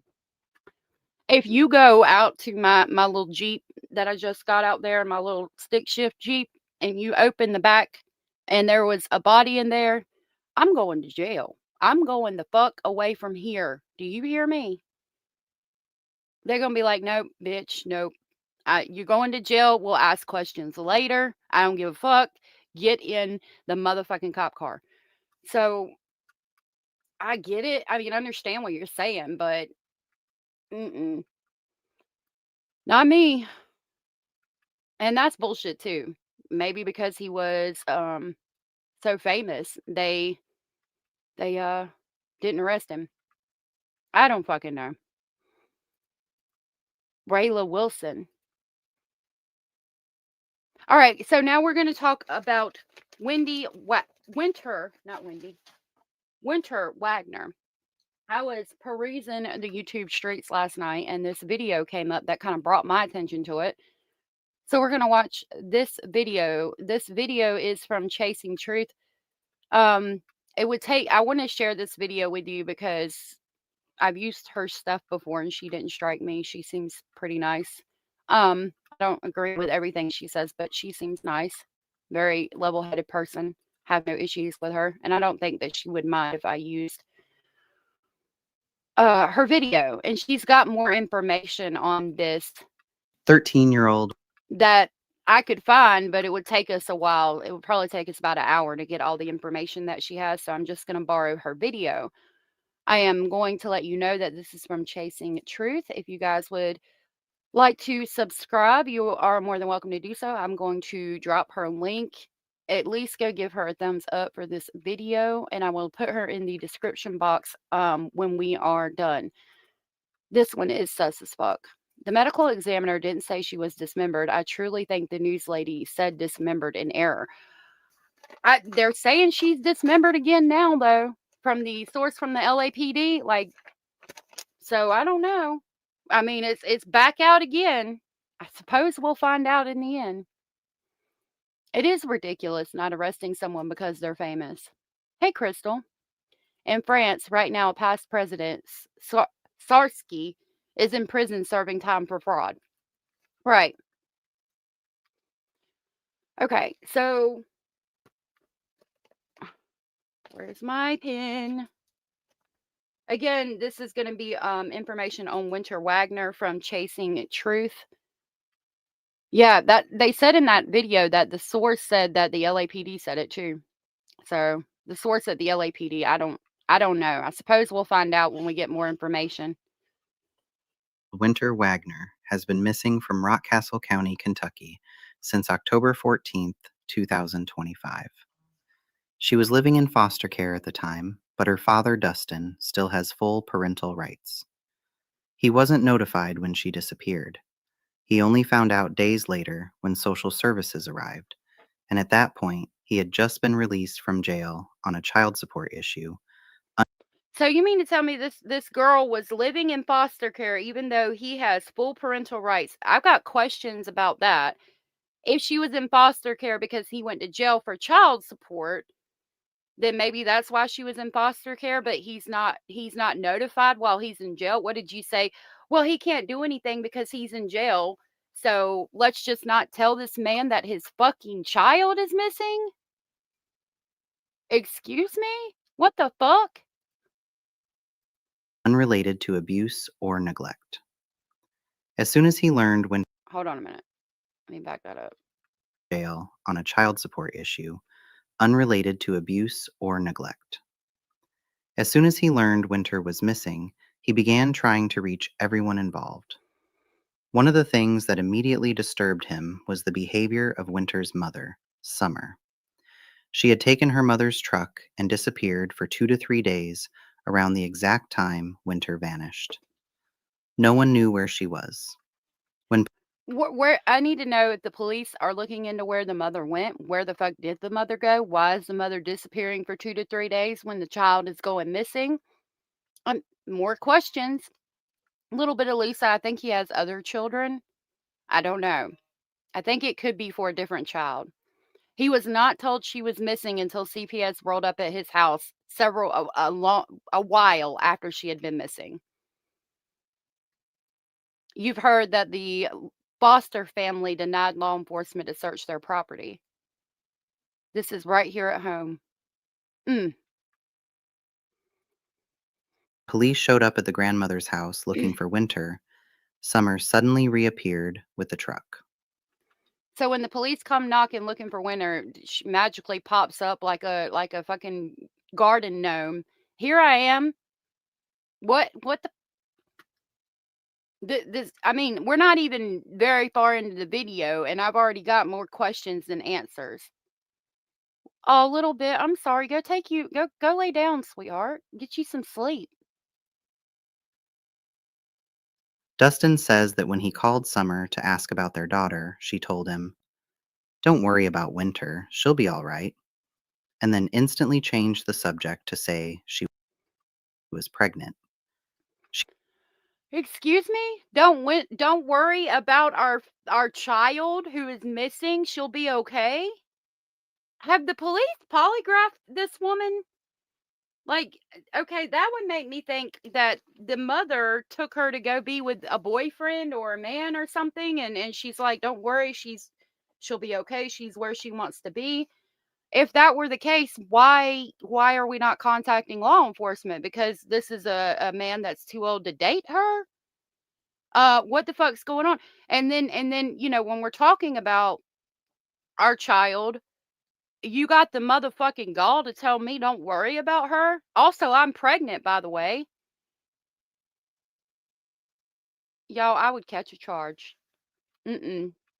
They would make me sit down for 9 to 10 years. Probably 25 to life, if I'm being honest, if somebody told me that about my missing child. She refused to talk. The mother. Let me back that up. Say she was pregnant. She refused to talk about Wynter at all. What? Even her own relatives told Dustin her behavior seemed off. Dustin also shared concerns about the foster home. Family members reached out asking to coordinate searches, but messages were read and ignored. What? We don't want to search for her? So either you know where she's at or you were involved. That's the only two logical conclusions I can come up with. You know where she's at or you're involved in hiding her and she's no longer alive. Only if you get caught. Let us pray that all these people get caught. You know, Rebel, I had lost a lot of hope in humanity for a long time. But it seemed the Skelton boy's dad is finally getting charged. Michael Monkey Bond's case is finally going to court. Summer Wells, they just did that raid and followed up on that lead in her case, and I felt like they weren't doing a fucking thing in that one. So I'm getting a little bit of faith back in law enforcement. Let us hope that it's not. I'm not going to get my heart broken again. You know. Volunteers who tried to search the woods and surrounding property were turned away. The foster father. Okay, what?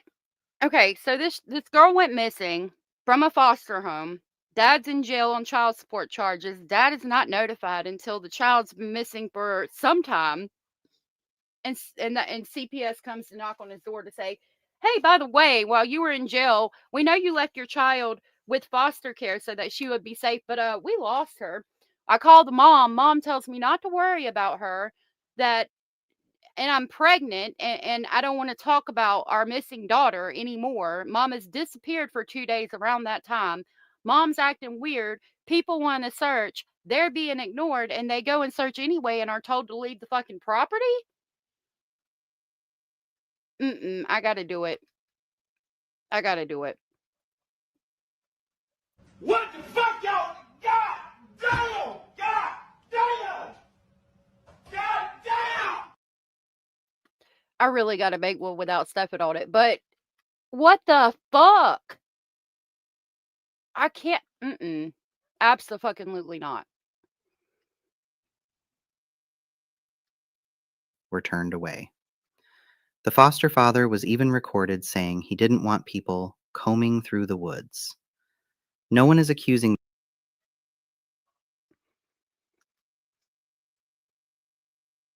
What do I don't even know what to say. We're a minute and 39 seconds into a 9-minute and 29-second video. Like, it's just getting worse by the second. Get a warrant and search. Boom, boom, boom, bop, bam. Probable cause is that she was there when she went missing. Like, what? It's the first place I'd look to.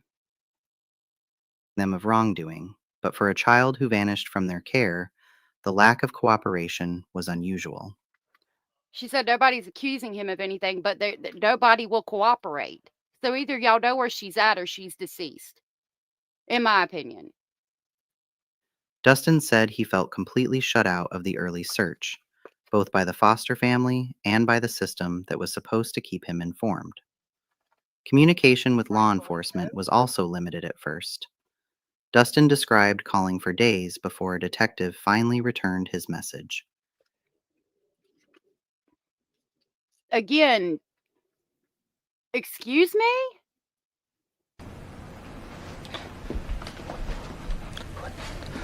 What the fuck is going on here? I'm calling a detective because my child is missing and it took you several days to get back to me. Not me, not Jessica, because Jessica, about the first time you didn't answer that phone call, Jessica's going to be, hey, I need to talk to you. I need to talk to you right now. I need to know what you're doing. What are we doing? I need to know. Couldn't be me. He felt he had to push just to get basic updates about his own daughter. His Aunt Haley told local media the search felt like it was losing steam, and the family struggled to understand what had or had not been searched. Dustin was told 4 caves were checked, but beyond that, details were vague. What did you walk in the cave? Wynter, hello, are you here? Nothing. So you walked away. Like, I'd love to know how extensively it was searched. We searched 4 caves. Get the fuck. The last place she was seen, from my understanding, is the foster parents' house, but mom disappeared for 2 days, and it's all very suspicious. Dandy said she was supposedly a great child, and her disappearance is out of the norm. This case is foul, in my opinion. I'm telling you, I would be beating the door. I'd be knocking like the motherfucking police at the motherfucking police station. Uh-uh. The fact that Steppen is in the video just makes your mind go, what the fuck? Yeah, I need to take him out of those videos and make different ones. Losing steam doesn't sound like that train never left the station. Right. That was the early stage. The good news is that things have changed. Well, The I fucking Rockcastle hope County so. Sheriff's Office confirmed the search is now active, ongoing, and involves multiple state and federal agencies, including the Kentucky State Police, FBI, U.S. Marshals, and emergency management teams. Drone units, volunteer fire departments, and civilians have participated in searches both around the area where Wynter was reported missing and in places tied to possible sightings. The sheriff says they are working with federal partners daily, reviewing surveillance, interviewing witnesses, and following tips on a national level. So if they said working with federal partners, that would make me think that the FBI is now involved, which is good. But I mean, how long has it been since she's been missing? Why did it take this long to get any fucking where? They cannot release specific search techniques or locations, and they cannot speak about the case by phone with anyone except verified immediate family due to juvenile protection laws. The question many people have is whether Wynter ran away. She had talked about wanting to leave the alternative school. She wanted to go back to her father. She'd run before, but the longer this goes on, the less the runaway explanation fits. She is 13. So she's in an alternative school, which means she got in trouble. That's the police looked at it as a runaway in the beginning, and I think they figured out that she didn't run away, and that's when they decided to do something. But we can't approach it like that because God only knows what could have happened in between now and there. They could have got her in another country by now on shipping containers. She's 13. Less the runaway explanation fits. She is 13. It's November in Kentucky. A child cannot survive alone outdoors for weeks. They can. If she left willingly, then someone picked her up or gave her shelter, and whoever is keeping her hidden is breaking the law. What troubles her family most is the silence. Wynter has not contacted her dad, her aunt, her cousin, or her grandmother, the people she always reached out to. Last time she ran, she called her grandmother the next day. This time, it's been more than a month with absolutely nothing. See, that's a fucking they probably thought because she had run away in the past that she was a runaway and didn't take it seriously. That shit has to fucking stop. We have to take it seriously every single fucking time. Because now you've got an instance where a 13-year-old has been missing for over a fucking month, and any lead, anything that you might have had is long gone by now. That trail is cold. For a child who stayed in constant contact, that silence doesn't make sense. Dustin's message to his daughter is simple. Just call me. Even if you don't say where you are, Great I question, just want to love. hear your Good to voice. see you. Wynter, if you see this, you are not in trouble. You are loved. If you feel scared or stuck, go to any store, any adult, or any police officer and tell them your name. You deserve to be safe, and you deserve to come home. This is 13-year-old Wynter Wagoner. If you have any information, contact the Rockcastle County Sheriff's Office at 606-256-2121, Kentucky State Police, or call Dustin directly at 606-309-9104. So it reads, Wynter B. Wagoner, last seen October 14th of 2025 around 6:15 p.m. Location was Orlando area of Rock Castle County, Kentucky. She is 5'1", 147 pounds with long hair. She's got brown eye color blue, from what this says. Piercings is in both ears and right side of her nostril. She's 13. And like Chasing said, you can contact Rock Castle County Sheriff's Office at 606-256-2121 or Kentucky State Police at 606-878-6622. And you just heard the father's number, but please don't contact him unless you've got legit information about his child. There is a reward being offered, it says at the bottom of the missing Or poster. 606-862-9404. Share her photo, share her story. Someone knows something. Now, this video, it stays black, and then she pulls up, yeah, right here, there's a map. But I don't know what this is a map of. The area she was at. We're going to continue this on Facebook. I've got some information and some articles out about it. Now that they've actually decided to do something, they want to come and talk about it.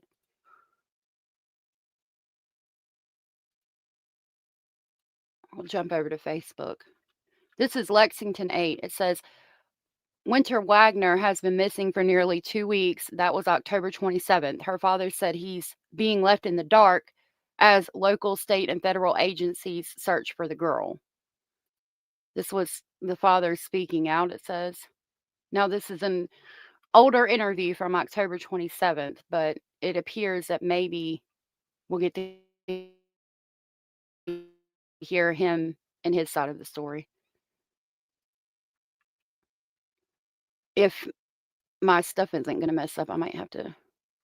Last night it started doing this when I was on live with Hio, and I had to get. Hold on a minute.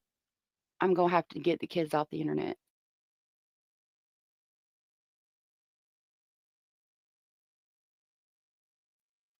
All right, she's getting off the internet, so hold on just a minute.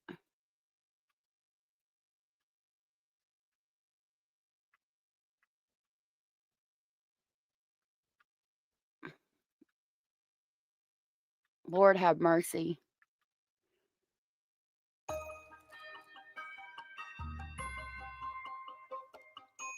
Okay, sorry. I had to. Shaping Kentucky's confectionery history for over 100 years, the sweetest.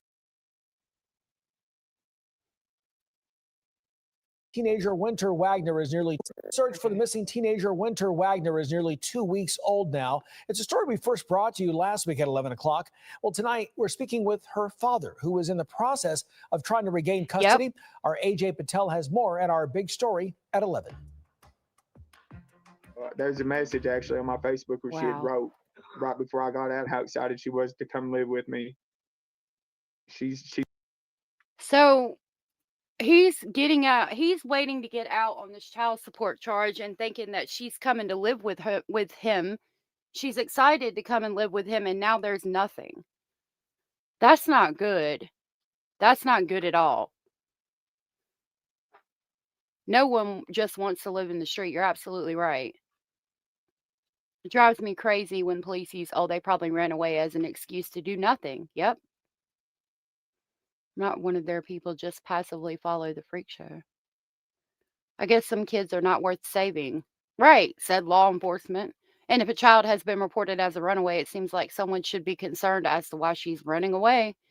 Exactly, because like Abraham said, nobody wants to just live in the streets. Michael said this is a very rural area with lots of woods, Daniel Boone forest kind of woods.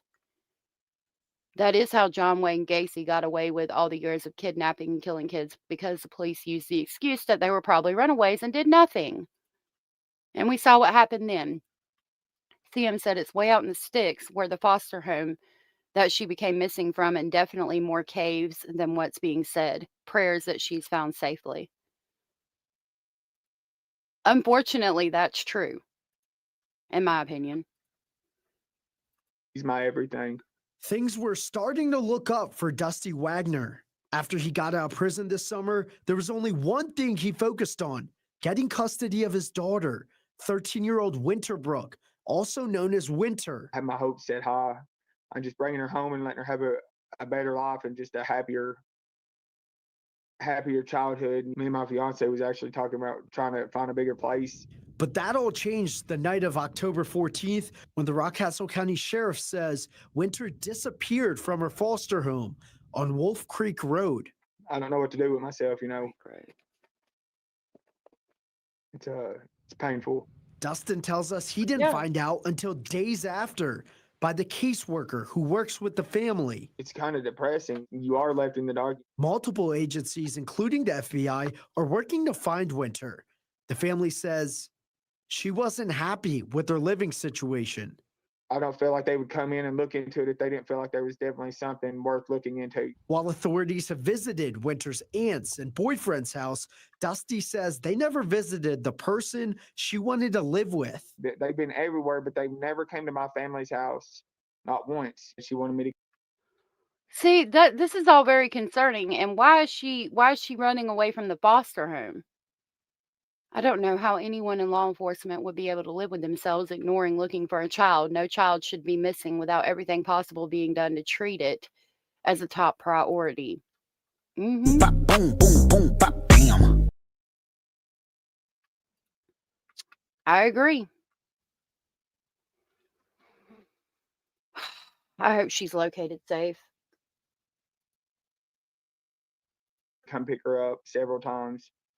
And I explained to her, I'll get in trouble. You'll get in trouble and you'll have to go right back. Dusty says Wynter has ran off before. She called my mother immediately as soon as she got to a phone. I feel like she would have called me and let me know something because she did then. But I definitely feel like there's something wrong. She wouldn't just be hiding out this long without coming in contact with her family. She was close to her family on both sides. She was wanting to come home with me, but she was definitely looking forward to it. I'll look for it. I'm Ajay Patel, LEX 18.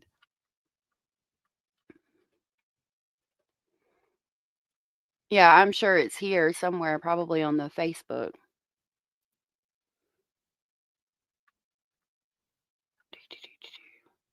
Looking at the page I had pulled up. All right, hold on. Let me pull Facebook back up.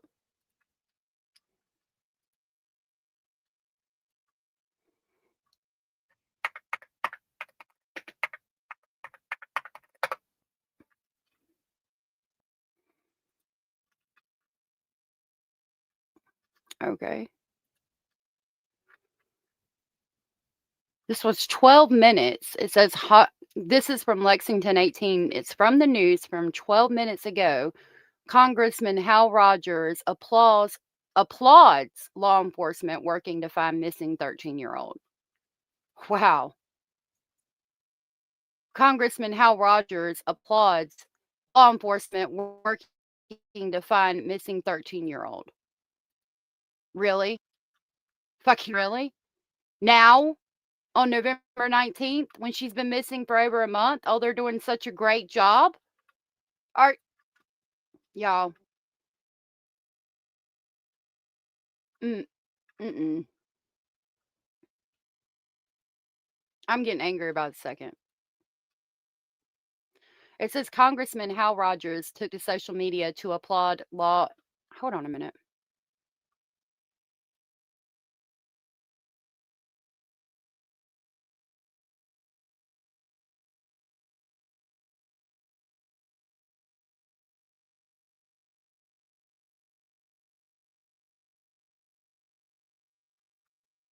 Okay.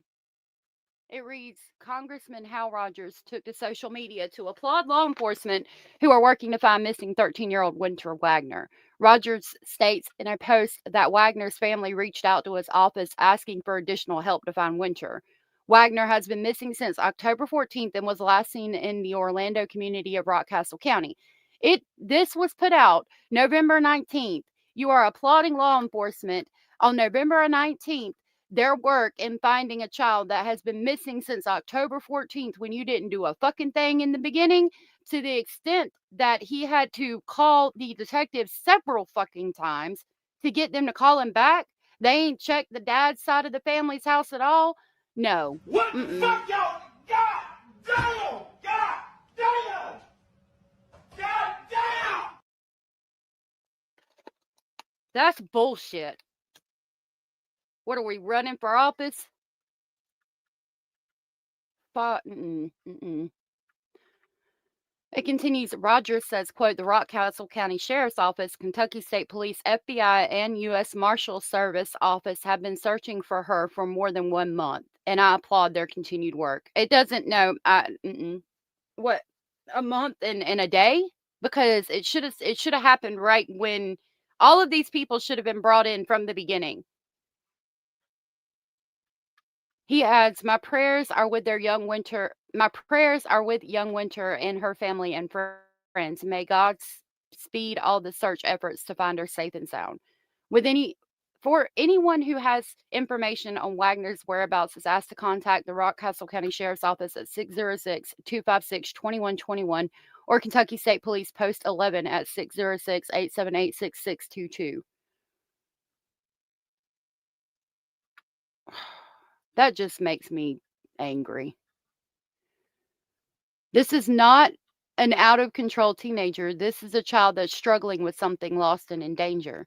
Please keep your eyes open for her, share her picture, and listen to what is said. I'm offering a $1,000 reward for her location.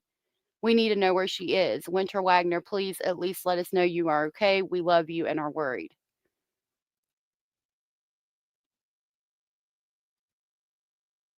Oh.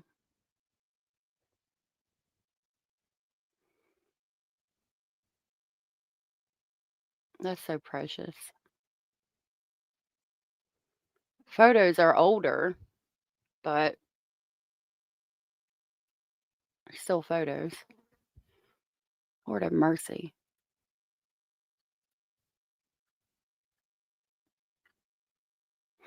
Thoughts. What clothes was Wynter wearing? She went to school. Did the camera capture it? Counseling session catch it? Cameras of FP bringing her home? Did she remove them and change? What's missing from her clothes? Was her school clothes in the laundry? Was there food missing? A backpack? FD didn't see her come out his way, so she must have went the other way. Shell cameras didn't catch anything.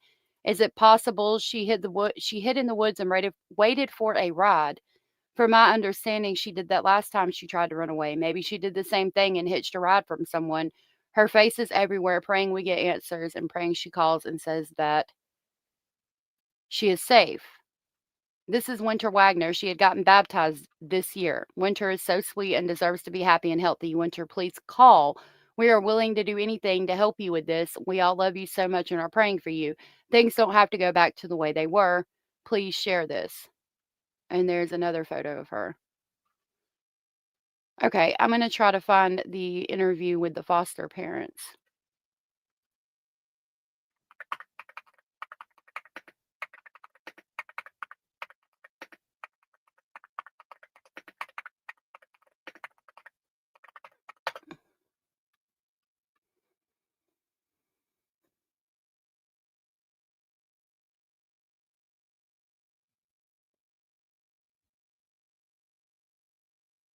What is this?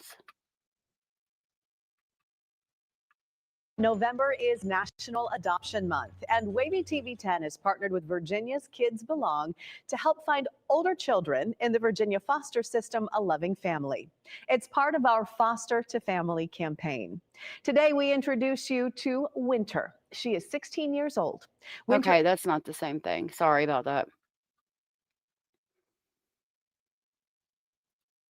It's from the McCoys. Okay.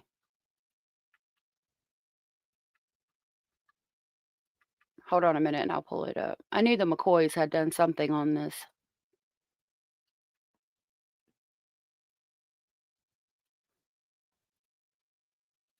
Let me see what y'all are saying.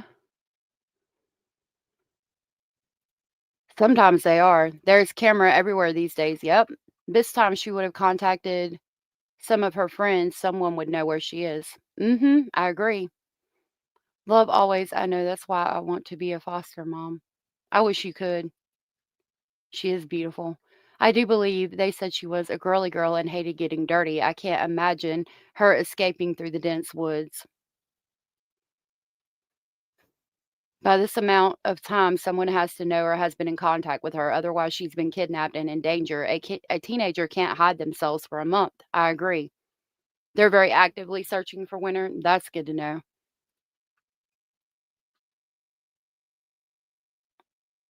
Let's see.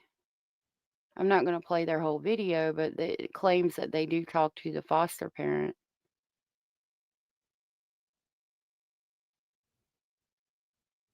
It doesn't look like it. Oh, unless that's audio.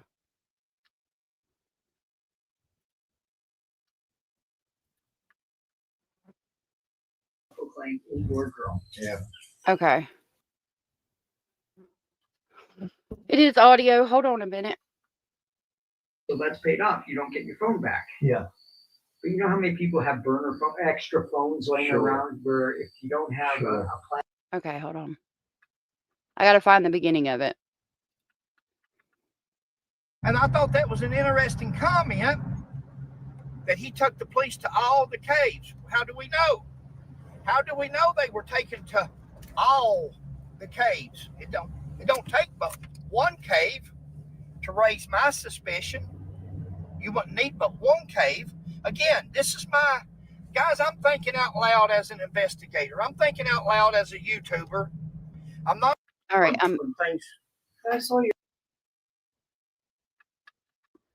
We're going to start it right here. I'm going to give y'all the link. Turn around and face the house. So that's the house you were missing from? Do you want? Why don't I let you do it and then?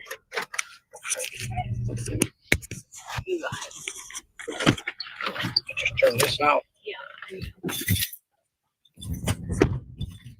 How y'all doing? No, it's Fred and Sheila McCoy. We're the ones that was up here on exit 49 that found Mr. Couch when that shooting was going on. And we go around and just try to help people and things. I saw your videos. Do you? Well, that's what we do. And somebody had texted us last night and was telling us about the. All right, Marcia, you want to take Emmett in? Okay. I think she's in London. There was a person saw him like on Sunday. Maybe they're going to It sure looked like it, but it's like an apartment complex. That's what the. So they think she's in London, Kentucky? Is there a place called London, Kentucky at an apartment complex? Yeah.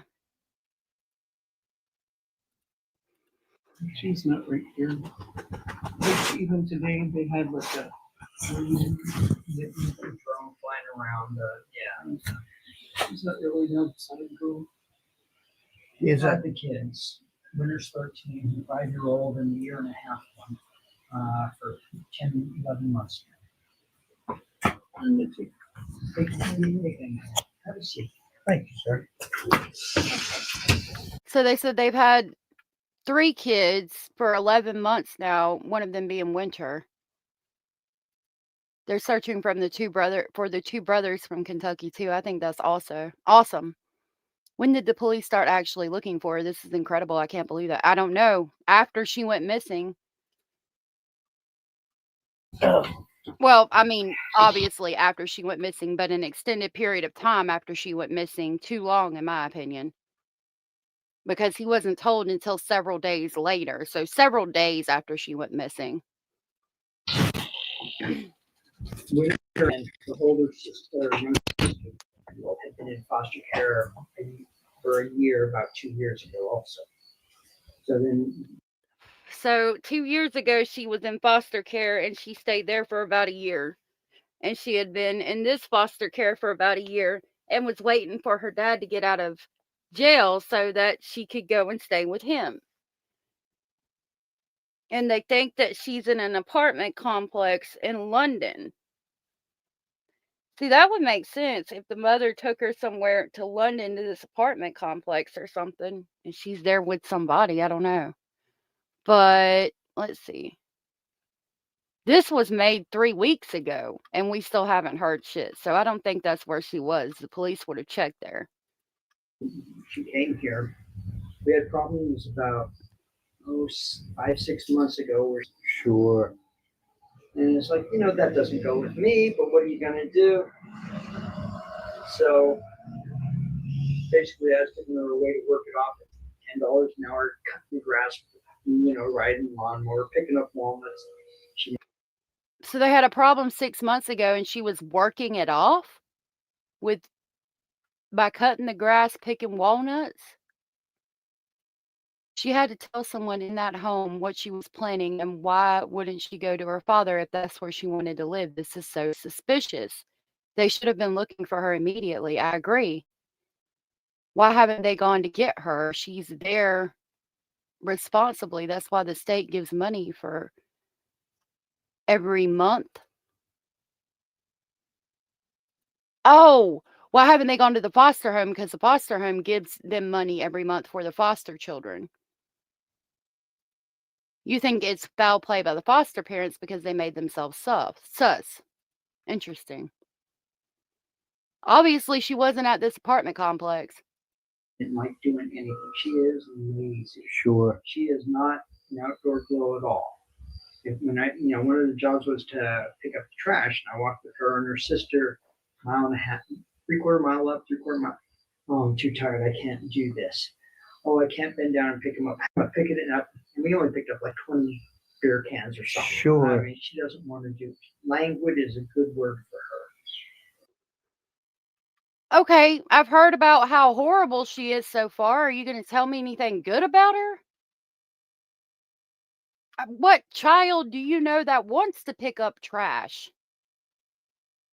Please don't. I mean, and I am a proponent of chores. My children do chores all the time. If they have trash outside, I call them outside and I make them pick it up, and I make them walk it to the dumpster, the trash can thing that they pick up.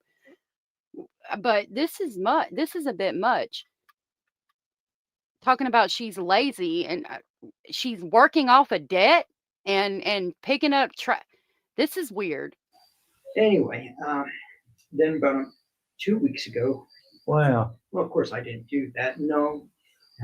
It's like, well, you didn't have a phone since you came back from the facility last time. My wife checks the router and somebody's using another device, so I turn her room inside out and nothing. She's got it. It's easy to hide a phone, right? Put it in a game box. Yeah. So she gets back from the facility, a mental health facility, I guess, something. Okay, and I'm assuming, I don't know, I wasn't there, I didn't see. How does the child have some kind of debt? This is so fucking weird. Evidently, she might have another phone that she was using Wi-Fi. She had 2 instances, so they moved her over to the academy. That was last Tuesday. Well, Monday was enrollment in the academy, brought her home where it was okay. Tuesday was her first day in the academy. That's the alternative school. Has 15 kids in it. Sure. Including high school. In the morning, she had been talking to some of the kids that, yes, she was going to run away and that she had a cell phone. So they would have found that out after she went to school. But I need some receipts on that because I don't believe her.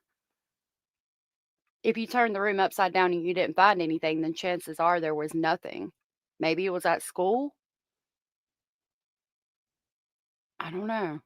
She did tell other kids that. That was her intention. Yes. And they've confirmed that now. Yes. Okay. That sure eliminates anything else. You know how that always goes. That's why I'm trying to give you exactly as much relevant background. Sure. So she was in school for about 2-3 hours, called and said, I'm sick. So my wife went and picked her up. She came home at noon and she slept for 3 hours till 3 o'clock. 3 o'clock, she came out here and was sitting with me waiting for her sister to get off the bus. There were some birds, and she went inside, got the bird book, identified them, and we were talking. Okay. That was till 4 o'clock. 4:30, she had counseling, Rockcastle therapy sessions or something. And before he had her session, I said, listen, she mentioned she might be running away and that she doesn't have a cell phone. And you know that's a lie. So he talked to her, and he said she didn't mention anything about that. She denied having the phone again. So I'm believing chances are there was no phone. I'm still concerned about this foster family. Rachel said, no wonder she ran away from this foster home. He's talking horrible about her. I know.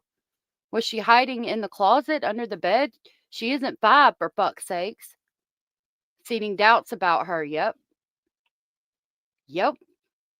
It's like people that lose their pet and don't bother looking for it. It's absolutely mind-boggling. This person sounds like they don't care at all.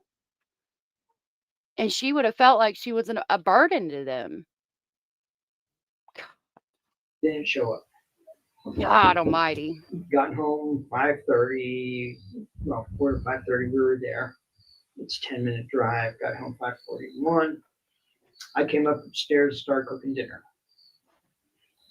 At 6 o'clock, she didn't want to eat dinner, but hey, hang with us. And then she went down the basement, finished basement. And the 5-year-old wanted to go for a walk. So 6:15, I go down and I said, where's Wynter? Oh, she's going to meet us at the compost pile, which is an 8-mile drive. We get there and she's not there. So we make a short walk. Wait a minute. So he talked to her, and I had to back up. He said she didn't mention anything about that. She denied having the phone again. Didn't show up. Got home 5:30, well, 4 to 5:30, we were there. Right. It's a 10-minute drive. Got home 5:41. I came up upstairs to start cooking dinner. At 6 o'clock, she didn't want to eat dinner, but hey, hang with us. And then she went down the basement, finished basement. And the 5-year-old wanted to go for a walk. So 6:15, I go down and I said, where's Wynter? Oh, she's going to meet us at the compost pile, which is an 8-mile drive. We get there and she's not there. So we make a short walk. We come back. Where's Wynter? Nobody sees her. Well, when they were looking at our router, she had made a call at 5:41 to London. So after we came back from therapy, she made a call. If she had gone that way at all, I would have seen her when her sister and I were walking. Sure. And nobody has her on a camera going this way. Huh. So I'm pretty sure she had called someone to pick her up. When she I can see it both ways. I could see her because my kids, I have 4 bonus children, and they'll get one of the youngers. They'll say, "Go ask Jess for some candy," or "Go ask Jess for this," or whatever. And I could see her saying, "Go ask to go on a walk," calling somebody and getting them to pick her up. But I mean, this was 3 weeks ago. If she was indeed out there, I feel like they would have found her. It still doesn't make sense. The mom's acting sus. Why, if she wanted to go live with her dad, why would she be running away? This guy only talks negative. So many of these yahoos don't have walking around sense here. No doubt. What cars drove in and out? The camera, go look, search every single one of those vehicles and homes. Yeah, like if you didn't see her and you didn't see a car come in, and then the other way you didn't see her and the camera didn't catch a car, she's got to be one of there's got to be something. It's not adding up. She had, this was 3-4 months ago when she was over a friend's house for the night. We had her friends over for her birthday party, so it's kind of have to reciprocate. Well, they ordered DoorDash, Arby's, $60, this, that, Sure. $100 here, $100 there. Anyway, so she got suspended the week before Christmas, or the break, spring break, whatever they call it here. And then the whole week, she wasn't supposed to have a phone, but she did. I know. I said, be honest, just tell me where it is. You can have half an hour a day. No, I don't have a phone. Yeah. Do you all have a good signal here to get out on the phone? She hit the Wi-Fi. Now, how she got my wife's Wi-Fi password, I don't know. Sure. But she may have given it to somebody else who was here at one time, and that, a friend or. So anyway, we are pretty sure that she called somebody and is down in London. This week, the sheriff's department, the volunteer fire department. If she was, though, the FBI would have located her by now. Punitive parenting. Geofence the area. Who had a phone in that area around then? Who the fuck did she call at 5:41? If they have cameras and they can see what cars are in and out of that area, if she's not in any of those cars or home, then they need to have a dog searching the woods. I agree. Even as a kid, when my cat disappeared, I looked everywhere until she came home. She had gone to a house that looked like ours and spent a week there. Oh. Department, from Broadhead, Climax, Constable, the police, everybody's been out here. Sure. I've combed the woods and I don't have any pictures of her on my trail canvas. So if she Sure. went up that way, I would have had her if she was up on top there. They wanted to go in all the caves. So I took them in every cave that we have, which is about 4 or 5 within half a mile. Sure. No evidence of anybody going in any of them. You know, so we went. I do a lot of caving, so she's not. Her friend. Wait a minute. The police trusted this man to take them in all of the caves and didn't go search themselves, and he does a lot of caving? I mean, if he did this, he's not going to take you to the cave he actually has her body in. I backed it up. I want to listen to that again. We are pretty sure that she called somebody and is down in Monday. This week, the sheriff's department, the volunteer fire department, from Broadhead, Climax, Constable, the police, everybody's been out here. Sure. I've combed the woods and I don't have any pictures of her on my trail canvas. So if she Sure. went up that way, I would have had her if she was up on top there. They wanted to go in all the caves. So I took them in every cave that we have, which is about 4 or 5 within half a mile. Sure. No evidence of anybody going in any of them. You know, so we went. I do a lot of caving, so she's not. Her friends aren't saying nothing? No. She's basically friend. Oh, so she's lazy, she's working off a debt, and she has no fucking friends, even though it was her friends at school that said she had a phone and was running away.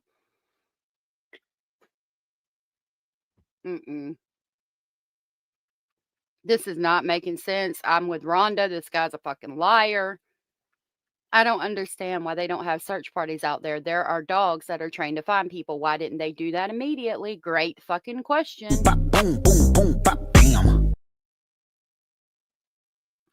Rachel said, I just don't understand this. When kids are in a crisis situation, they need love, understanding, and compassion. I agree.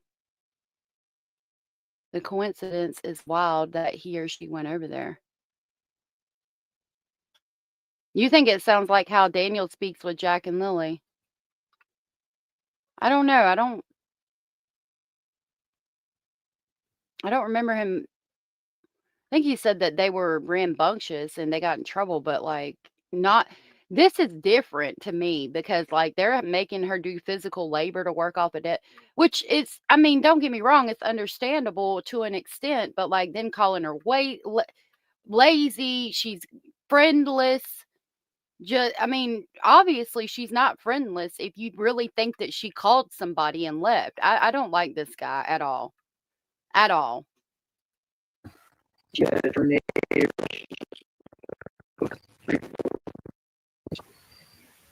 She did do a Snapchat to her cousin down in London.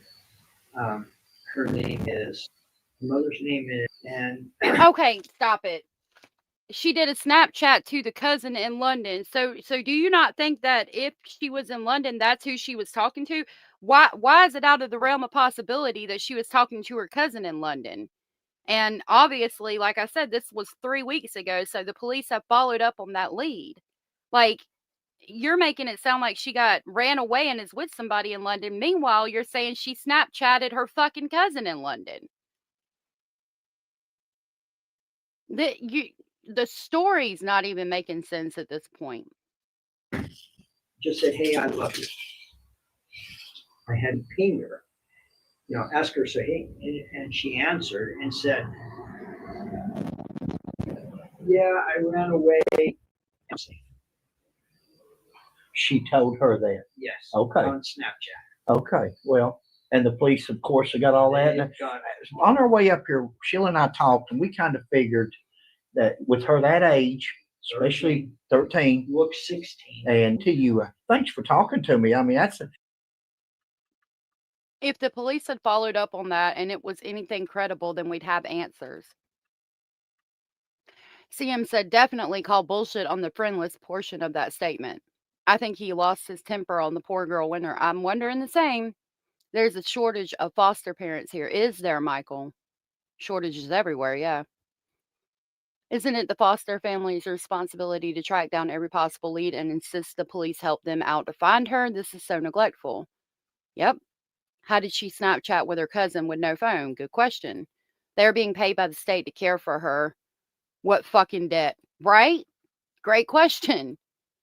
In general today, but this guy is weird as hell. What a freaking asshat. What the fuck? Friendless means she's isolated, and lazy means she's really depressed. Right, Stoic. Love said this person is lying. 13 and looks 16. What the hell does that mean? What kind of fucking comment is that? Who says that? Jesus. That explains a lot. Just well, I wouldn't want you trying to comb this area. So we gave the name of her boyfriend that she broke up with just before school break.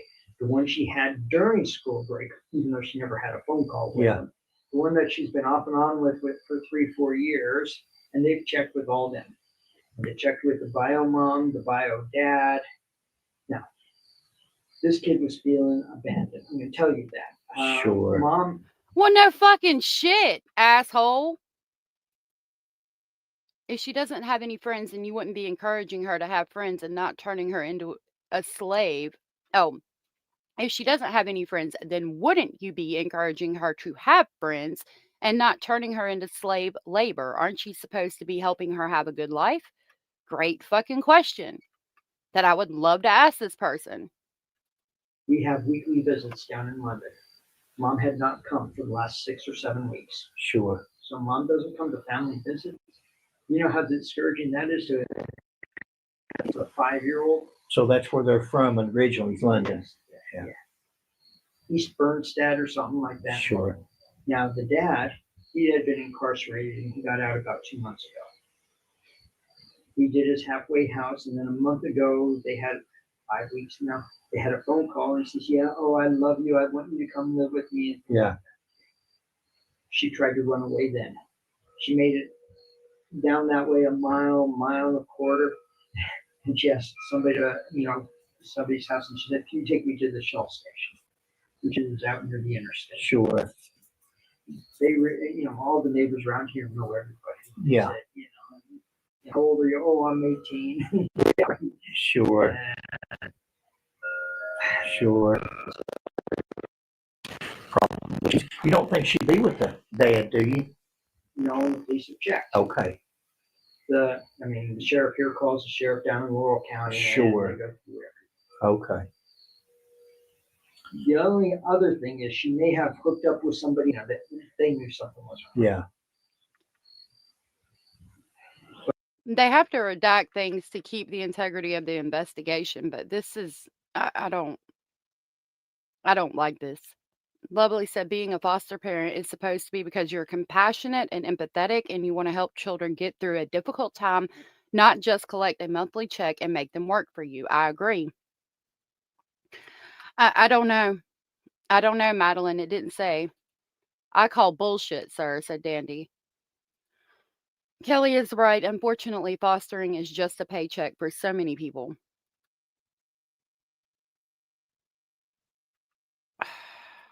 But between TikTok and Snapchat. Yeah. Listen, I'm not going to hold you up. You've been great. I just wanted to. Sheila and I was out. Like I said, we had people last night texting and calling. We thought, well, we'll just ride down there and just see if we can find out anything. And the social workers took her phone and said, until that's paid. Wait a minute. We might get an answer. Lovely said, why is she running away all the time from your house? Someone should have immediately looked into her situation. She obviously wasn't feeling supported in that environment.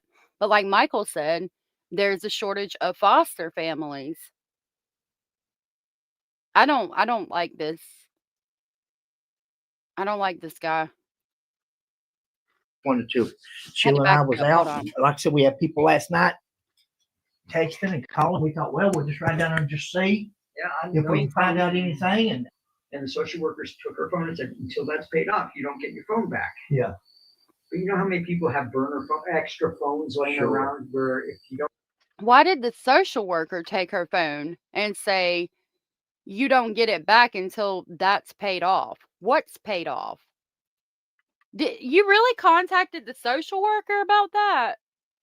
Like, if it wasn't, this is fucking weird. He does not talk about her with any concern or real care in his voice or attitude. No, he's presenting her as a runaway because she's ran away before. And that's what made the fucking detectives and the police not really look into it. He doesn't sound like he's concerned at all, laughing and making fun of her, pretending to be older. This guy's extremely suspicious. He really is. She had to have known her dad was coming home soon. And she did, because he said that she was really excited to come live with him. I have a terrible feeling of her going missing is to hide something that went on there. Could be. Why was she put into foster care? I don't know. Her dad went to jail. I don't know. She had been in foster care for a year, 2 years ago too. So home life there is not the best either, evidently. This is so fucking suspicious. Don't have a plan, you can still get on if you get into Wi-Fi. Sure. So I'm sure she got a phone from one of her friends. I'm sorry, Story. Now, We're going nobody's through that. admitting it, and nobody's saying what her phone number is or anything. Yeah, we were hoping maybe one of her friends would know, even though it's their friends, at least let somebody know that she's safe.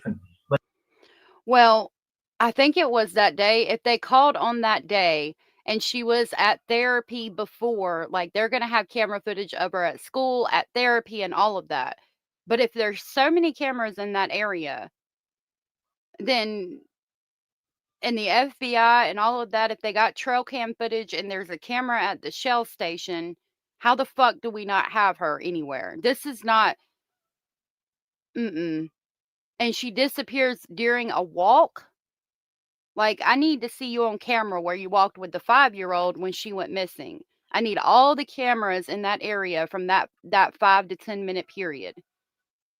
Because, or that night, I feel like you could have said she was missing and she really wasn't, and she's in one of them caves. Love said it's so sad she didn't have any family to take care of her. Just breaks your heart. It really does. Amber said, I was a foster parent. Hardest thing I've done, but so rewarding. Some do it for the wrong reasons. Also heartbreaking to see the system fail so many kids. Thank you for doing that. That's an amazing, amazing thing to do. I don't like this situation at all. I'm sad there wasn't family members to help her until dad could get his act together to care for her. It's so sad. 500,000 kids in foster care, half age out with no family or support. Yep. A 5-year-old is able to tell what happened if she disappeared on a walk, in my opinion. Right, but if the 5-year-old walked with him for a minute and then they claimed, oh, she's gone, and they had her hid somewhere and then removed her later or something, I don't know. I don't know. I don't know. It's all very weird. But if she's told somebody she's run away and that she's okay, then that's at least that. That was a response to the Snapchat last Wednesday. I mean, she left on Tuesday. Yeah. On Wednesday, and my wife, took a screenshot of it and gave it to the police. Yeah. Sheriff or somebody like that. Well, kids do stupid things. Yeah. Her mom's Yeah. never had a job. Yeah.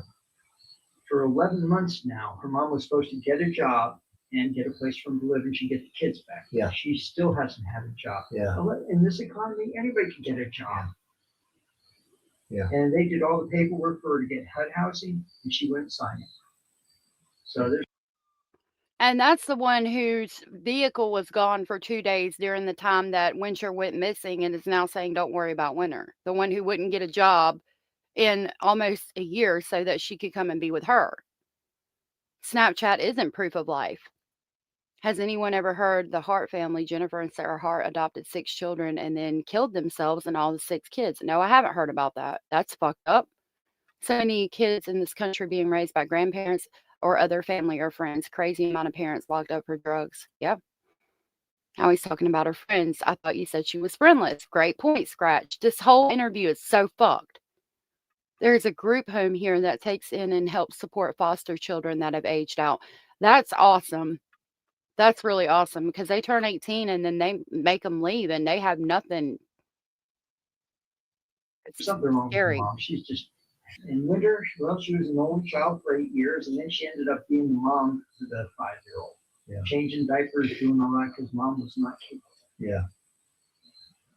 So That's I think sad. she feels abandoned by her mom, by her dad. Yeah. And as far as foster kids, we're not your typical foster family. Yeah. Oh, that's the first true thing you said this whole fucking interview. I hate when they trash talk her mom like maybe something is holding her back, like maybe she needs therapy and can't work until she is done, right?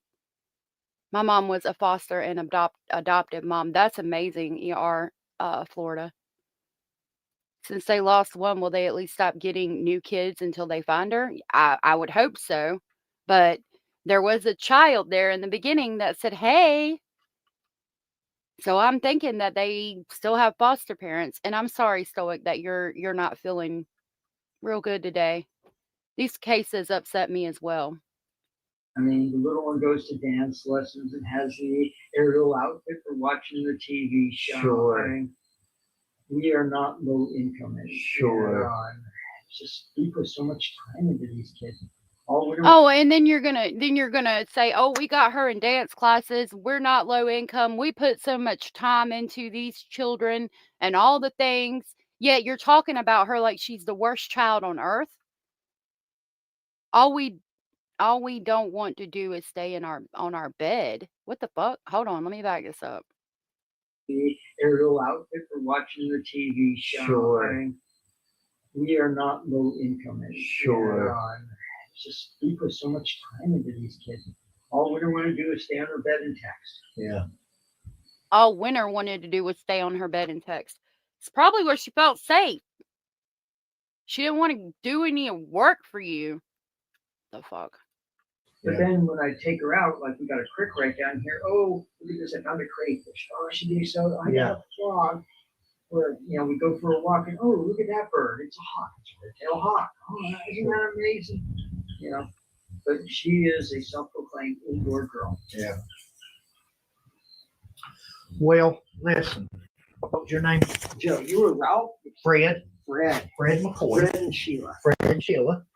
And Chris talking to me. Great question, Kelly. If we do anything, we're on the internet, on YouTube. Yep. But thank you, sir.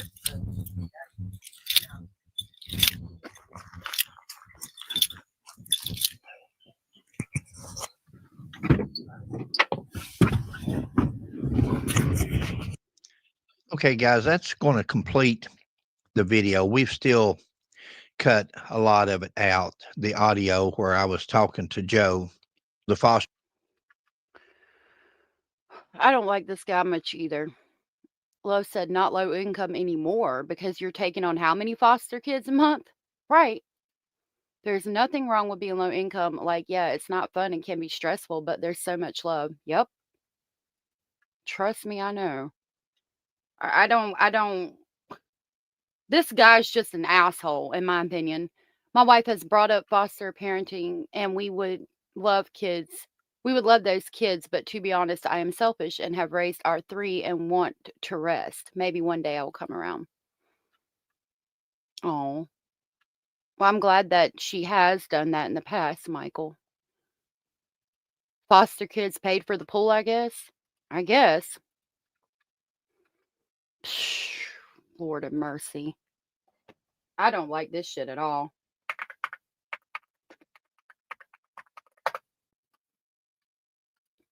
I have this update from 3 days ago. Rockcastle County Sheriff's Office posts message to the community and 13-year-old Wynter Wagoner's disappearance. See what the video says. New information in missing teens case.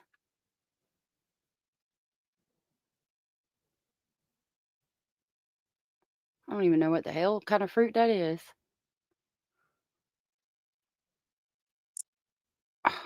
Year-old Wynter Wagoner is one we've been sharing with you guys since the very beginning. It's one we plan to continue to keep it you and I don't know about that. informed about, including an update the Rockcastle County Sheriff's Office released in her disappearance and a message the family has to Wynter. And tonight, the big story at 11. It don't feel like a runaway. You know what I mean? It's been a month since 13-year-old Wynter Wagoner disappeared without a trace from Rockcastle County. It's like a cycle of emotions. One minute you're scared, the next you're angry. I've questioned everybody, every situation, and you shouldn't have to think like about all the possibilities that are out there, like everything that could have happened or might be happening. Wagner was last seen on October 14th around the small community of Orlando. Haley Whitehead, Wynter's aunt, says she'd been living with a foster family and believes a recent change in schools could have been the catalyst for her disappearance. I just hope that if she sees this, something clicks and she's like, I need to call somebody. That's the one that had been posting on Facebook, sharing her picture out and the information about the reward. Stoic said, I hope this guy's seeing through these absurd statements, but we know how that goes. Poor child. This kid is broken. Foster care is one of the hardest things for a child to go through. I agree. No one should take a foster child unless they're willing to mentor and be understanding and make a positive impression on their lives. These kids need triple time and effort. Yep. Lori, I'm sorry for what you're going through right now, sweetheart. I'm sorry, and I hope it heals up and it's everything you need it to be.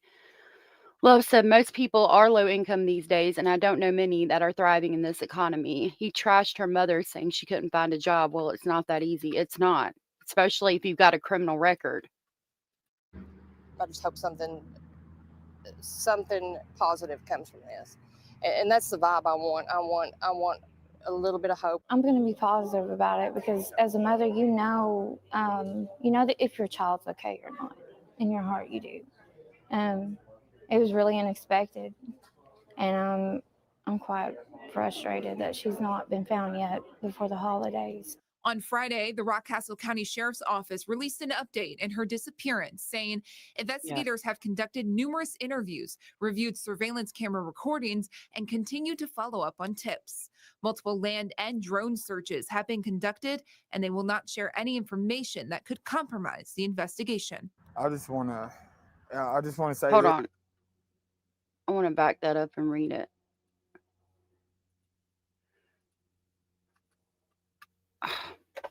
Lord have mercy. Update in her disappearance.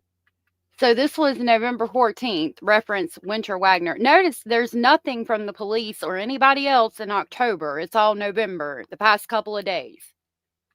Reference Wynter Wagoner. The Rockcastle County Sheriff's Office continues to work in cooperation with the Kentucky State Police, FBI, London, Kentucky Field Office, the United States Marshals, and several other local and state law enforcement agencies in our attempts to locate Wynter Wagoner.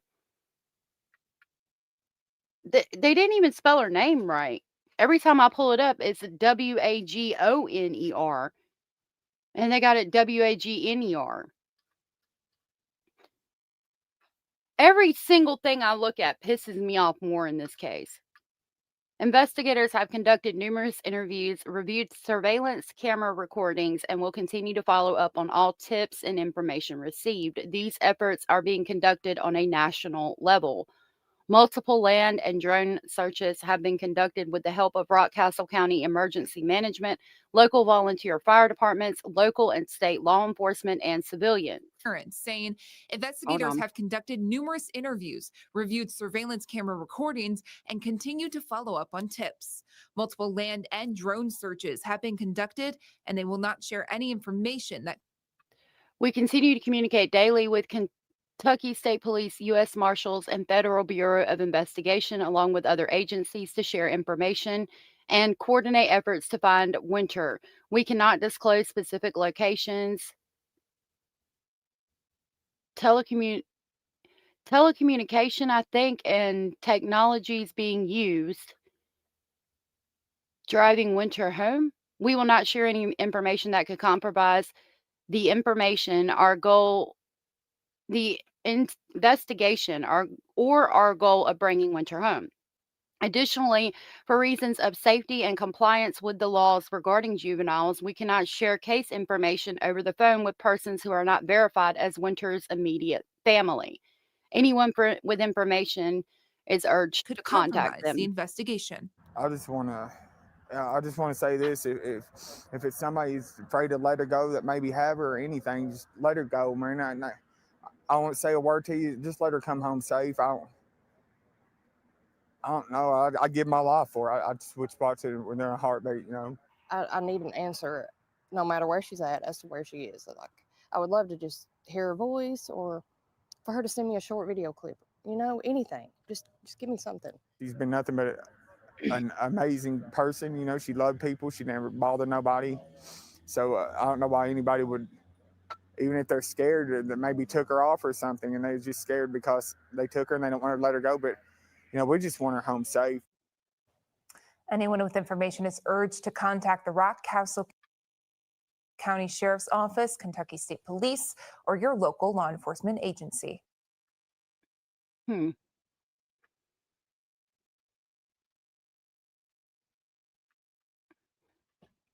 That's about all we have on it. I'm looking at this. The most recent was 2 hours, and that was Congressman Hal Rogers applauds law enforcement. She was last seen at the foster parents' home in Orlando, Kentucky.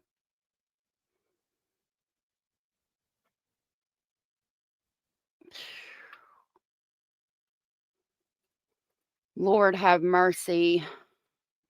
I don't like this at all. I raised 4 teenagers, and it's impossible for not one single one of her friends to not have heard from her for an entire month. Yep.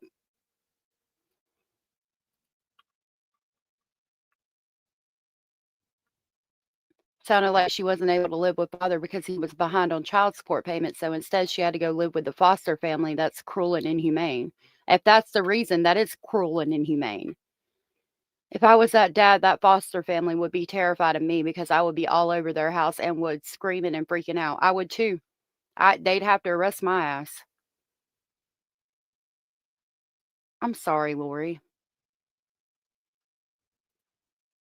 You mean the guy interviewing that guy not reading the situation? They lock you up here for back. I'd have to be in jail. But then he's going to risk getting his other children back. I don't know. Situation is not good.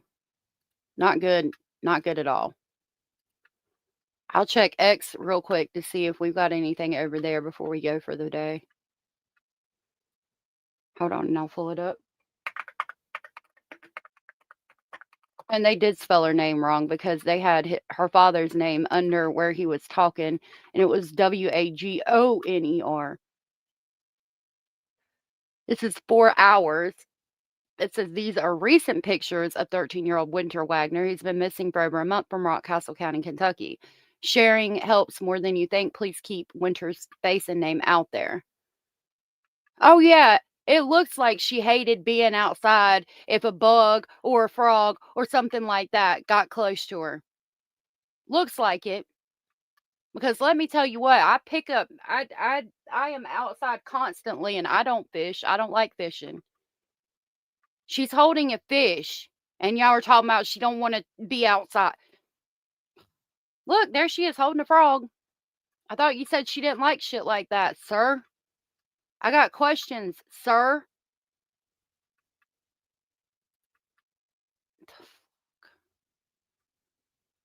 There's where she got baptized. Megan Williams, Shelby Springer in the... No, that's not. A message from Wynter's mother. Please don't scroll past this. Wynter's mother shared a few words no parent should ever have to say. Her daughter has been gone for 4 weeks. Let me see what this video says. It's the holidays. That's My her. daughter's been gone for, what, 4 weeks now? Anyway. Okay. It's the holidays. My daughter's been gone for, what, 4 weeks now? Any way around this to get her an Amber Alert, it's time for it. I'm baffled. I don't know. I feel helpless, and that's a bad way to feel as a mother. Because This is the same mother that the dad said didn't want to talk about Wynter and claimed she was pregnant now. Holding a fish like that's an outdoor girl. I'm terrified of holding a fish, and I'm considered a tomboy. They're so slippery and wiggly. Right. Sounds like he was the bug that she didn't like. Yep. because you really don't know what to do. I believe in prayer, and I believe in positive words. Positive words go so far. I want this to be known. I don't want it to be forgotten, and I want Wynter to know that we love her, and she's not in trouble. She's not in trouble. If anybody sees my daughter out, let her come home. Get that child home. And if you're the one that has her, you're smart enough to do all this and lingo around everything, you'd be smart enough to get away with letting her go and come home safely. That would be great, No punishment to it. She'd be happy to be able to see her mommy and her little sisters, And I wish she had more emotion. She is beautiful. I really think that he was the bug that she didn't like. Either that or the foster family did something to her, or she's been kidnapped. This is unacceptable. I agree. 1000% I agree. I wouldn't even be mad just to hold my little daughter and feel her breath on my shoulder. Her telling me that she's glad to be home. Would mean more than any kind of Christmas present in this world. So that's all I have to say because I have no words. I have no words other than just everybody please keep positive prayer and don't give up on this child.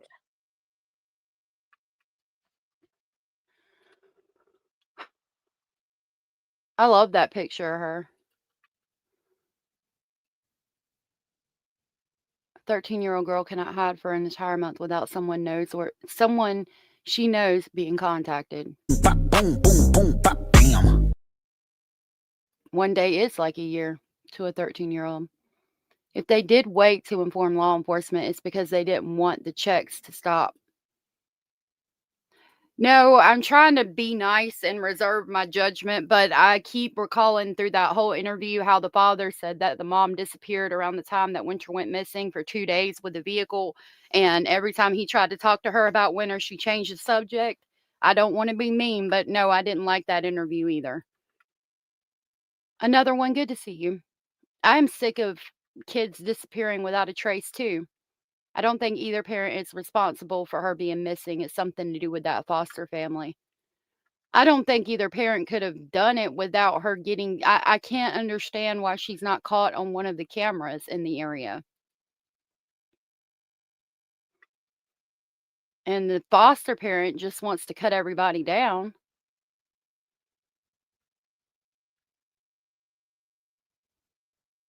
A 13-year-old girl missing for 3 weeks. So what did these people say? I think it's more interviews with the family.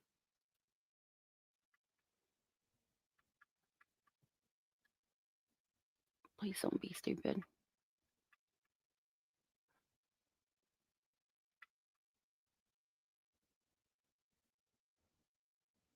I don't even know what kind of fruit that is. I've never seen any fruit like that. I'd love to know, though.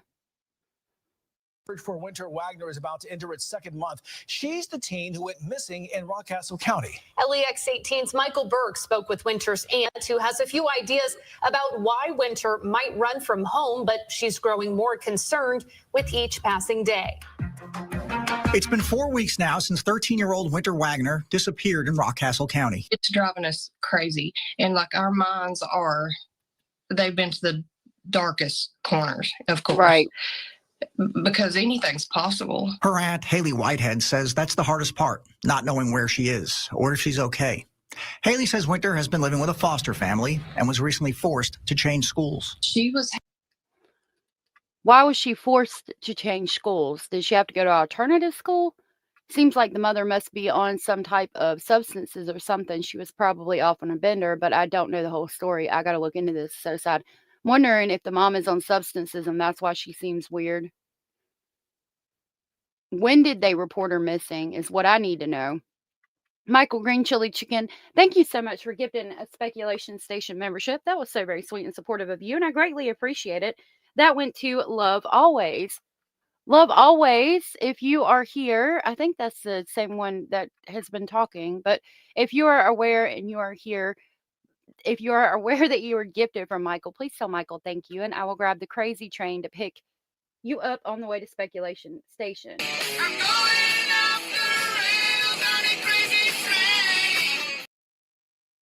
Thank you so much, Michael. And it is Love that's been commenting. She said thank you.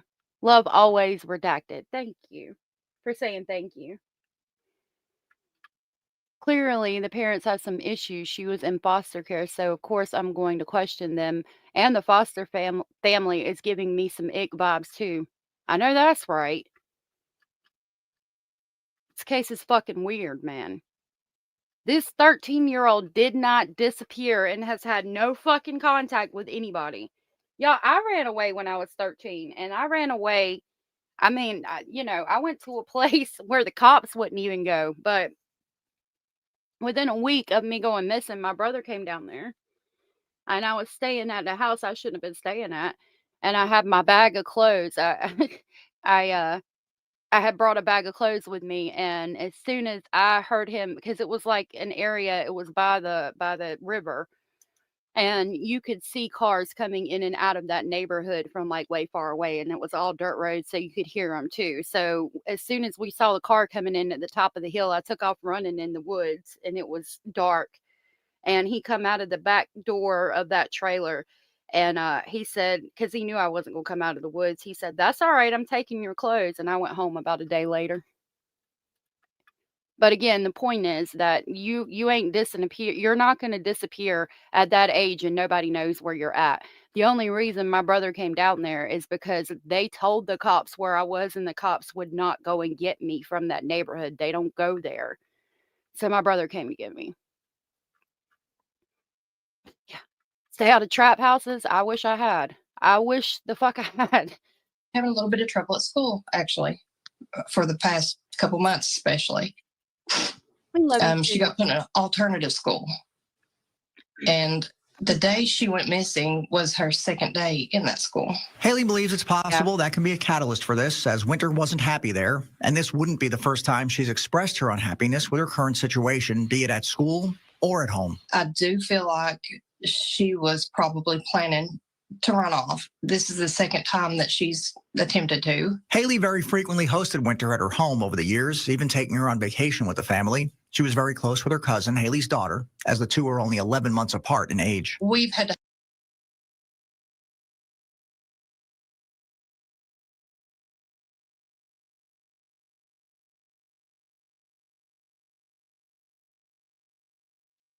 I was muted. I apologize. So why wasn't she staying with the aunt was what I said. And then I read Lori's comment that said I ran away, but I forgot my doll. Yeah, my brother was like, police won't go down there. That's not a problem for me. We're very much alike. Because if my child or my sibling or anything like that somewhere and the police ain't going down there, my ass is going down there. I ain't skirt. have some hard conversations about Possibilities which concern Haley at this point. The longer it goes on without a word from Wynter or answers from law enforcement. It kind of feels like it's losing steam, like as far as people looking for her, like they were in the beginning. We really don't know what to do. The family will be hosting a prayer vigil this Friday night at 6 at the God's Refuge Church in East Bernstadt. We aren't going to quit looking for her. We're going to find her. Michael Burke, LEX 18 News. I wonder why she wasn't with the aunt then. That's weird. I hope everything goes, that the prayer vigil is nice. Oh, we get to hear her. I love you. I love you. That's what she sounds like. I love you. I love you. So that's what she sounds like.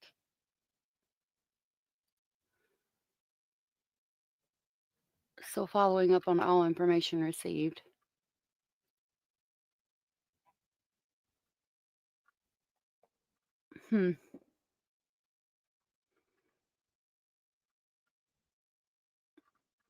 They feel like she ran away. I don't know, but that's it. That's so. Oh, we read that. Okay. My dad was pissed. I lost my leg brace. Oh no, Lori. He's like 5 years old. My husband's aunt dropped them off at CPS when his dad left the kids with her, and he didn't come back after 3 days. Wow, Kelly, that's so fucked up. I wasn't able to contact my daughter when she was visiting her dad in Hawaii. I called every single one of her friends and said if I didn't hear from her within the hour, the police would be over. Oh, wow, love. They went into foster care for like 2 years. Damn, that's awful. Sorry, Kelly. Y'all, I don't know. I know this child needs to be located. And again, I ask if the FBI and U.S. Marshal Service is involved and she used the fucking phone before she left. Why hasn't she been located? Make that fucking make sense. Your daughter called you within the hour. That's good. My mom used to tell me that story a lot to point out how silly running away was, but I just thought this story was silly. I don't know. Pray for all the people involved in all of the cases that we've talked about today, if you don't mind. And I want to thank y'all for being here. I want to thank you for the support. I greatly appreciate y'all hanging out with me every day as we talk about these cases. I know I say that all the time, but I mean, I could talk to myself for hours. I'd be nothing without you guys, your thoughts, your comments, your speculations, your opinions, your questions, your concerns. I feel like when we get together as a group and talk about it, we get further, if that makes sense. Love, thank you for saying thank you again to Michael.